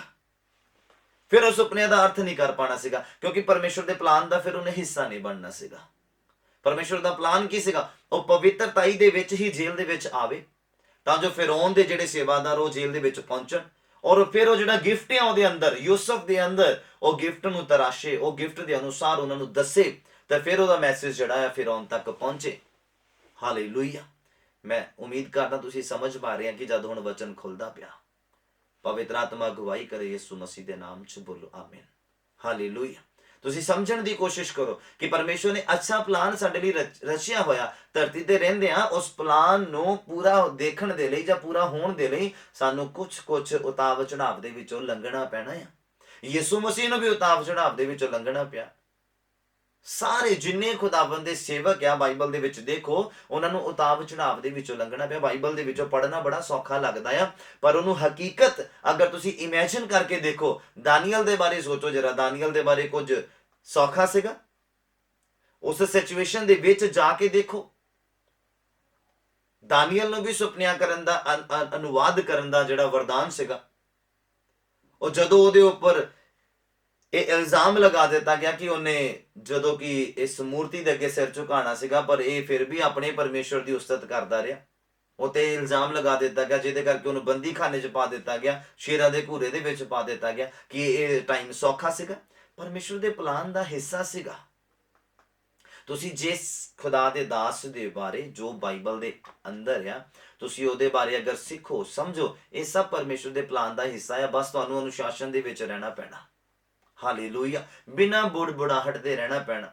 ਪਰਮੇਸ਼ਵਰ ਦਾ ਪਲਾਨ ਕੀ ਸੀਗਾ? ਮਿਸਰ ਦੇ ਵਿੱਚੋਂ ਲੋਕਾਂ ਨੂੰ ਕਨਾਨ ਦੇਸ਼ ਦੇ ਵਿੱਚ ਵਾਪਸ ਲੈ ਕੇ ਜਾਣਾ ਦੁਬਾਰਾ ਤੋਂ, ਜਿੱਥੋਂ ਖੁਦਾ ਨੇ ਕਾਲ ਦੇ ਸਮੇਂ 'ਚ ਉਹਨਾਂ ਨੂੰ ਕੱਢਿਆ। ਔਰ ਉੱਥੇ ਕਿਹੜਾ ਬੰਦਾ ਉੱਥੇ ਜਾਏਗਾ ਜਿਹੜਾ ਬਿਨਾਂ ਬੁੜਬੁੜਾਹਟ ਦੇ ਉੱਥੇ ਪਹੁੰਚੇਗਾ? ਖੁਦਾਵੰਦ ਦੀ ਅਧੀਨਗੀ ਦੇ ਵਿੱਚ, ਖੁਦਾ ਦੇ ਵੱਡੇ ਵੱਡੇ ਕੰਮ ਦੇਖਦਾ ਹੋਇਆ, ਮੋਜ਼ਿਸ ਦੇ ਦੁਆਰਾ ਜੋ ਹੋਏ ਆ। ਹਾਲੇਲੂਇਆ। ਮੈਂ ਉਮੀਦ ਕਰਦਾ ਤੁਸੀਂ ਸਮਝ ਪਾ ਰਹੇ ਆ। ਔਰ ਪਲਾਨ ਕੀ ਸੀਗਾ ਖੁਦਾ ਦਾ? ਜਿਹੜਾ ਬਿਨਾਂ ਬੁੜਬੁੜਾਹਟ ਕਰਦੇ ਉੱਥੇ ਪਹੁੰਚੇਗਾ। ਜੋ ਬੁੜਬੁੜਾਹਟ ਕਰਦੇ ਨੇ ਰਾਸਤੇ 'ਚ ਹੀ ਖਤਮ ਹੋ ਗਏ, ਉਹ ਪਰਮੇਸ਼ਵਰ ਦੇ ਪਲਾਨ ਦਾ ਹਿੱਸਾ ਨਹੀਂ ਬਣੇ। ਹਾਲੇਲੂਇਆ। ਸਮਝਣ ਦੀ ਕੋਸ਼ਿਸ਼ ਕਰੋ। ਬਾਈਬਲ ਨੂੰ ਪੜ੍ਹ ਲੈਣਾ ਕਾਫੀ ਨਹੀਂ ਹੈ, ਇਹਨੂੰ ਸਮਝਣ ਦੀ ਕੋਸ਼ਿਸ਼ ਕਰਿਆ ਕਰੋ ਕਿ ਬਾਈਬਲ ਕੀ ਕਹਿੰਦਾ ਆ, ਕੀ ਸਿਖਾਉਣ ਦੀ ਕੋਸ਼ਿਸ਼ ਕਰਦਾ ਆ। ਯੂਸਫ ਦੇ ਵਿੱਚ ਸਬਰ ਕਰਨ ਦਾ ਵੀ ਇੱਕ ਕੁਆਲਿਟੀ ਸੀਗੀ ਕਿ ਉਹਨੇ ਜੇਲ੍ਹ ਦੇ ਵਿੱਚ ਸਬਰ ਕੀਤਾ। ਇੰਨੇ ਮਹੀਨੇ ਹੋ ਗਏ, ਇੰਨੇ ਸਾਲ ਹੋ ਗਏ, ਐਦਾਂ ਨਹੀਂ ਬੋਲਿਆ, ਲੱਗਾ ਰਿਹਾ। ਪਤਾ ਹੈ ਕਿ ਮੈਂ ਪਰਮੇਸ਼ਵਰ ਦੇ ਪਲਾਨ ਦੇ ਵਿੱਚੋਂ ਲੰਘਦਾ ਪਿਆ, ਕਿ ਮੈਂ ਪਰਮੇਸ਼ਵਰ ਦੇ ਪਲਾਨ ਦਾ ਹਿੱਸਾ ਹਾਂ, ਕਿ ਅਸੀਂ ਪਰਮੇਸ਼ਵਰ ਦੇ ਪਲਾਨ ਦਾ ਹਿੱਸਾ ਹਾਂ। ਬਾਈਬਲ ਕਹਿੰਦਾ ਪਰਮੇਸ਼ਵਰ ਨੇ ਤੁਹਾਡੇ ਲਈ ਗੁੱਡ ਪਲਾਨ ਰੱਖੇ ਹੋਏ ਆ, ਅੱਛੇ ਪਲਾਨ ਸੋਚੇ ਹੋਏ ਆ। ਪਰਮੇਸ਼ਵਰ ਨੇ ਤੁਹਾਡੇ ਲਈ ਅੱਛੀ ਸੋਚ ਸੋਚੀ ਪਈ ਆ ਕਿ ਅਸੀਂ ਉਹਦੇ ਅੱਛੇ ਪਲਾਨ ਦਾ ਹਿੱਸਾ, ਕਿ ਅਸੀਂ ਉਹਦੇ ਅੱਛੇ ਪਲਾਨ ਦੇ ਹਿੱਸੇ ਦੇ ਵਿੱਚੋਂ ਲੰਘਦੇ ਪਏ ਆ। ਜਿੱਦਾਂ ਯੂਸਫ ਲੰਘਿਆ, ਯੂਸਫ ਦੀ ਸਟੋਰੀ ਨੂੰ ਅਸੀਂ ਸੁਣਿਆ ਆ, ਅਸੀਂ ਦੇਖਿਆ ਆ। ਉਹ ਪਰਮੇਸ਼ਵਰ ਦੇ ਪਲਾਨ ਦੇ ਵਿੱਚੋਂ ਦੀ ਲੰਘਿਆ, ਤਾਂ ਉੱਚੀ ਪਦਵੀ ਦੇ ਉੱਪਰ ਪਹੁੰਚਿਆ। ਹਾਲੇਲੂਇਆ। ਆਪਣੇ ਪਰਿਵਾਰ ਨੂੰ ਬਚਾਇਆ, ਆਪਣੇ ਪੂਰੇ ਘਰਾਣੇ ਨੂੰ ਬਚਾਇਆ। ਹਾਲੇਲੂਇਆ। ਤੁਸੀਂ ਸਮਝਣ ਦੀ ਕੋਸ਼ਿਸ਼ ਕਰੋ। ਪਰਮੇਸ਼ਵਰ ਦੇ ਪਲਾਨ ਦੇ ਵਿੱਚ ਆ ਅਸੀਂ, ਕਿ ਪਰਮੇਸ਼ਰ ਦਾ ਪਲਾਨ ਕੀ ਹੈ, ਅਸੀਂ ਅਨੁਸ਼ਾਸਨ ਦੇ ਵਿੱਚ ਰਹੀਏ। ਉਹ ਸਾਰਿਆਂ ਨੂੰ ਉੱਚਾ ਕਰਨਾ ਚਾਹੁੰਦਾ, ਸਾਰਿਆਂ ਨੂੰ ਬਰਕਤ ਦੇਣਾ ਚਾਹੁੰਦਾ, ਉਹ ਸਾਰਿਆਂ ਨੂੰ ਅਮੀਰ ਕਰਨਾ ਚਾਹੁੰਦਾ, ਸਾਰਿਆਂ ਨੂੰ ਛੁਡਾਉਣਾ ਚਾਹੁੰਦਾ ਆ। ਬਸ ਅਸੀਂ ਜੋ ਕੁਝ ਸਾਡੀ ਜ਼ਿੰਦਗੀ ਦੇ ਵਿੱਚ ਹੋ ਰਿਹਾ ਆ, ਅਸੀਂ ਇਹਨੂੰ ਇਹ ਸਮਝੀਏ ਕਿ ਅਸੀਂ ਪਰਮੇਸ਼ਰ ਦੇ ਪਲਾਨ ਦੇ ਵਿੱਚੋਂ ਲੰਘਦੇ ਪਏ ਹਾਂ। ਜਿੱਦਾਂ ਯੂਸਫ ਲੰਘਿਆ, ਜੇਲ੍ਹ ਦੇ ਵਿੱਚ ਪੈ ਜਾਣਾ ਬਿਨਾਂ ਕਿਸੇ ਕਸੂਰ ਤੋਂ, ਇਹ ਕੋਈ ਛੋਟੀ ਗੱਲ ਹੈ? ਉਹਨੇ ਸਮਝਿਆ ਯੂਸਫ ਨੇ ਕਿ ਮੈਂ ਪਰਮੇਸ਼ਰ ਦੇ ਪਲਾਨ ਦਾ ਹਿੱਸਾ ਹਾਂ, ਕਿ ਪਰਮੇਸ਼ਵਰ ਦਾ ਪਲਾਨ ਕਿੱਥੇ ਜਾ ਕੇ ਸਕਸੈਸਫੁਲ ਹੋਣਾ ਹੈ, ਕਿ ਫਿਰੌਨ ਦੇ ਘਰ ਦੇ ਉੱਪਰ ਵੀ ਅਧਿਕਾਰ, ਉਹਦੇ ਪੂਰੇ ਦੇਸ਼ ਦੇ ਉੱਪਰ ਅਧਿਕਾਰ, ਉਹਦੇ ਸਾਰੇ ਟਹਿਲੂਆਂ ਦੇ ਉੱਪਰ ਅਧਿਕਾਰ। ਮੈਂ ਜਦੋਂ ਪੜ੍ਹ ਰਿਹਾ ਸੀਗਾ ਉਦੋਂ ਮੈਂ ਦੇਖਿਆ ਉਹ ਆਪਣੇ ਭਰਾਵਾਂ ਦੇ ਲਈ ਕਿੰਨਾ ਫੇਵਰ ਕਰ ਰਿਹਾ ਸੀਗਾ, ਕਿੰਨਾ ਕਿਰਪਾਵਾਨ ਸੀਗਾ ਆਪਣੇ ਭਰਾਵਾਂ ਦੇ ਉੱਪਰ, ਕਿੰਨਾ ਨਮਰਤਾ ਵਾਲਾ ਸੀਗਾ ਆਪਣੇ ਭਰਾਵਾਂ ਦੇ ਉੱਪਰ। ਜਦੋਂ ਉਹਦੇ ਭਰਾ ਆਏ ਅੰਨ ਲੈਣ ਦੇ ਲਈ, ਉਹਨੇ ਆਪਣੇ ਟਹਿਲੂਆਂ ਨੂੰ ਸਾਰਿਆਂ ਨੂੰ ਹੁਕਮ ਕਰ ਦਿੱਤਾ। ਉਹਨੇ ਇਹ ਨਹੀਂ ਸੋਚਿਆ ਕਿ ਟਹਿਲੂਏ ਮੇਰੇ ਬਾਰੇ ਕੀ ਸੋਚਣਗੇ, ਕਿ ਇਹ ਕਿਹੜੇ ਲੋਕ ਆ ਜਿਨ੍ਹਾਂ ਦੇ ਬਾਰੇ ਸਾਡਾ ਮਹਾਰਾਜ ਜਾਂ ਜੋ ਵੀ ਹੈ ਯੂਸਫ ਇੰਨਾ ਕਰਦਾ ਪਿਆ ਇਹਨਾਂ ਦੇ ਬਾਰੇ। ਬਟ ਉਹਨੇ ਆਪਣੇ ਭਰਾਵਾਂ ਦੇ ਲਈ ਕੁਝ ਕਸਰ ਨਹੀਂ ਛੱਡੀ, ਉਹਨੇ ਪੂਰਾ ਉਹਨਾਂ ਦਾ ਫੇਵਰ ਕੀਤਾ। ਇਹ ਇੱਕ ਕੁਆਲਿਟੀ ਸੀਗੀ ਉਹਦੇ ਅੰਦਰ। ਬੁਰਾਈ ਦੇ ਵੱਟੇ ਬੁਰਾਈ ਨਹੀਂ, ਬੁਰਾਈ ਦੇ ਵੱਟੇ ਭਲਾਈ ਕਰੋ ਤਾਂ ਤੁਸੀਂ ਖੁਦਾ ਦੇ ਕੋਲੋਂ ਫੇਵਰ ਪਾਓਗੇ। ਬੋਲੋ ਆਮੀਨ, ਹਾਲੇਲੂਇਆ। ਮੈਂ ਗॉड ਬਲੈਸ, ਖੁਦਾਵੰਦ ਨੂੰ ਬਹੁਤ ਆਸ਼ੀਸ਼ ਔਰ ਬਰਕਤ ਦੇਵੇ। ਮੈਂ ਵਿਸ਼ਵਾਸ ਕਰਦਾ ਤੁਸੀਂ ਯੂਸਫ ਦੇ ਜੀਵਨ ਤੋਂ ਬਹੁਤ ਅੱਛੀ ਰੀਤੀ ਦੇ ਨਾਲ ਸਿੱਖਿਆ ਨੂੰ ਪ੍ਰਾਪਤ ਕੀਤਾ ਹੈ। ਤੁਹਾਡੇ ਅੰਦਰ ਇਹ ਕੁਆਲਿਟੀਆਂ ਹੋਣੀਆਂ ਚਾਹੀਦੀਆਂ ਆ, ਫਿਰ ਤੁਸੀਂ ਪਰਮੇਸ਼ਰ ਦੇ ਪਲਾਨ ਦਾ ਹਿੱਸਾ ਹੈ। ਫਿਰ ਤੁਸੀਂ ਪਰਮੇਸ਼ਰ ਦੇ ਪਲਾਨ ਦਾ ਹਿੱਸਾ ਬਣੋ ਤੇ ਜਿੱਥੇ ਯੂਸਫ ਪਹੁੰਚਿਆ ਤੁਸੀਂ ਉਸ ਤੋਂ ਵੀ ਉੱਪਰ ਪਹੁੰਚੋਗੇ। ਸਾਰੀ ਕਲੀਸਿਆ ਬੋਲੇ ਆਮੀਨ, ਹਾਲੇਲੂਇਆ। ਆइए सब अपनी ਅੱਖਾਂ ਨੂੰ ਬੰਦ ਕਰੀਏ ਅੱਜ ਦੇ ਵਚਨ ਦੇ ਲਈ। खुदाबंद दे अगे विनती करते हैं, धन्यवाद करिए अज दे वचन दे लई। सच्चा जिंदा मेहरबान खुदाबंद पिता परमेश्वर प्रभु यीशु मसीह दे जिंदा नाम च तुहाडा शुक्र करते हैं इस बड़े ही आदरयोग समय दे लई जो साडी जिंदगी च बख्शिया। शुक्र गुजार हां मेरे प्रभु, धन्यवाद करते हैं मेरे प्यारे पिता जी, तुसी जो ये जिंदगी बख्शी आ प्रभु, ये तंदुरुस्ती जो बख्शी है तुहाडे लेखे आ मेरे प्रभु जी। अज असीं जाणिया यूसुफ दी जिंदगी दे बारे मेरे परमेश्वर, कि वह किदां तुहाडे प्लान का हिस्सा बनिया मेरे प्रभु, और प्लान सक्सैसफुल होया मेरे परमेश्वर। उन्हें विघन नहीं पाई मेरे परमेश्वर, उन्हें रुकावट नहीं पाई तुहाडे प्लान दे विच मेरे प्रभु। जिद्दां तुसीं सोचिया उदां ही उदां हुंदा गया मेरे प्रभु। असीं तुहाडा धन्नवाद करदे हां मेरे प्यारे प्रभु जी, तुहाडी वडियाई करदे हां, तुहाडे नाम नूं मुबारक आखदे हां मेरे प्रभु। अज दे वचन दा बीज साडे दिलां दी चंगी जमीन ते जाके डिगे ते 100 गुना फलदायक होवे मेरे प्रभु। कमजोरियां ताकत दे विच बदल जाण, तुसीं हर पक्षों खुदाबंद साडा फेवर करो मेरे प्रभु। जिद्दां यूसुफ दा फेवर कीता, सानूं अनुशासन दे विच रहना सिखाओ, सानूं प्रार्थना करने वाला, भगती करने वाला, विश्वास करने वाला बंदा बनाओ मेरे परमेश्वर पिता जी। असीं तुहाडा धन्नवाद करदे, निमरता साडा हिस्सा हो जावे खुदाबंद, किरपावान साडा हिस्सा हो जाए, असीं किरपालू हो जाइए, किरपा करने वाले हो जाइए, ये साडी जिंदगी दा हिस्सा हो जावे मेरे परमेश्वर। और असीं सबर करने वाले हो जाइए, सबर साडी जिंदगी का हिस्सा हो जाए, परमेश्वर का डर रखना साडी जिंदगी का हिस्सा हो जाए मेरे परमेश्वर। अपने परिवार नूं बचाउण वाले, अपने परिवार दे नाल प्यार करने वाले हो जाइए, साडी जिंदगी का हिस्सा हो जाए मेरे परमेश्वर। दिलां दीआं गहराइयां तो शुक्र गुजार हां मेरे प्रभु, तुसीं साडा फेवर करने वाले परमेश्वर है। यीशु मसीह दे नाम च असीं तुहाडे प्लान का हिस्सा बन जाइए मेरे प्रभु, और उस प्लान के अनुसार असीं अपनी जिंदगी नूं चलाइए मेरे प्रभु। दिल की गहराई तो धन्नवाद करते, जिन्हां जिंदगियां ने अज दे वचन नूं सुनिया आशीष और बरकत नूं प्राप्त करन, गौर करन, अपनी जिंदगी नूं निहाल करन, बहाल करन प्रभु। तुहाडे हजूरों सुख दे दिन इन्हां जिंदगियां दे विच आ जावे। जो कोई बीमार अज दी दुआ नूं सुन रिहा, यीशु मसीह दे लहू नूं दी जिंदगी दे उपर छिड़का कर दिंदे आ और चंगाई दी घोषणा कर दिंदे आ। कोई लाचार या कोई बीमार या कोई परेशान या खुदाबंद, यीशु मसीह नासरी दे लहू नूं जिहड़ा कलवरी क्रूस तो बीमारां दी लई बहाया गया, इसी समय आत्मा दे विच तुहाडे बच्चिआं नूं छू लैंदे आ और बीमारी वाली जगह के उपर, दर्द वाली जगह के उपर यीशु मसीह के लहू नूं लगा दिंदे आ और चंगाई की घोषणा कर दिंदे आ। यीशु मसीह के नाम च चंगे हो जाओ। अज ही इसी समय ही अपनी चंगाई नूं ग्रहण करो। यीशु मसीह नासरी के नाम च चंगे हो जाओ। जिन्हां नूं बुरे सपने आंदे आ, गंदे सपने आंदे आ, मैं यीशु मसीह दा दास होण दे नाते ਉਹਦੇ ਦਿੱਤੇ ਅਧਿਕਾਰ ਦੇ ਨਾਲ ਤੁਹਾਡੀਆਂ ਜ਼ਿੰਦਗੀਆਂ ਦੇ ਉੱਪਰ, ਤੁਹਾਡੇ ਦਿਮਾਗਾਂ ਦੇ ਉੱਪਰ ਯਿਸੂ ਮਸੀਹ ਦੇ ਲਹੂ ਨੂੰ ਲਗਾ ਦੇਣਾ। ਅੱਜ ਹੀ ਛੁਟਕਾਰਾ ਪਾਓ ਯਿਸੂ ਮਸੀਹ ਦੇ ਨਾਮ ਦੇ ਵਿੱਚ। ਅੱਜ ਹੀ ਡਿਲੀਵਰ ਹੋ ਜਾਓ ਯਿਸੂ ਮਸੀਹ ਨਾਸਰੀ ਦੇ ਨਾਮ ਦੇ ਵਿੱਚ। ਅੱਜ ਹੀ ਛੁੱਟ ਜਾਓ ਪ੍ਰਭੂ ਯਿਸੂ ਮਸੀਹ ਦੇ ਨਾਮ 'ਚ। ਗੰਦੇ ਸੁਪਨੇ ਬੰਦ ਹੋ ਜਾਣ ਯਿਸੂ ਮਸੀਹ ਦੇ ਨਾਮ 'ਚ। ਤੁਹਾਡੇ ਲੋਕ ਚੰਗੀਆਂ ਸੋਚਾਂ ਦੇ ਨਾਲ, ਚੰਗੇ ਸੁਪਨਿਆਂ ਦੇ ਨਾਲ, ਅੱਛੇ ਸੁਪਨਿਆਂ ਦੇ ਨਾਲ ਆਸ਼ੀਸ਼ਿਤ ਕੀਤੇ ਜਾਣ ਯਿਸੂ ਮਸੀਹ ਦੇ ਨਾਮ ਦੇ ਵਿੱਚ ਮੇਰੇ ਪ੍ਰਭੂ। ਤੁਹਾਡਾ ਧੰਨਵਾਦ ਕਰਦੇ ਹਾਂ ਮੇਰੇ ਪਰਮੇਸ਼ਵਰ ਪਿਤਾ। ਅੱਜ ਹੀ ਸ਼ੁਭ ਔਰ ਵੱਡੀ ਬਰਕਤ ਦਿਓ, ਅੱਜ ਹੀ ਸ਼ੁਭ ਔਰ ਆਸ਼ੀਸ਼ ਦਿਓ ਮੇਰੇ ਪਰਮੇਸ਼ਵਰ। ਤੁਹਾਡਾ ਧੰਨਵਾਦ ਕਰਦੇ ਹਾਂ। ਆਤਮਿਕ ਹੱਦਾਂ ਦੇ ਵਿੱਚ ਵਾਧਾ ਕਰੋ, ਪ੍ਰਾਰਥਨਾ ਕਰਨ ਦੇ ਵਿੱਚ ਵਾਧਾ ਕਰੋ, ਬਾਈਬਲ ਪੜ੍ਹਨ ਦੇ ਵਿੱਚ ਵਾਧਾ ਕਰੋ ਯਿਸੂ ਮਸੀਹ ਨਾਸਰੀ ਦੇ ਨਾਮ ਦੇ ਵਿੱਚ।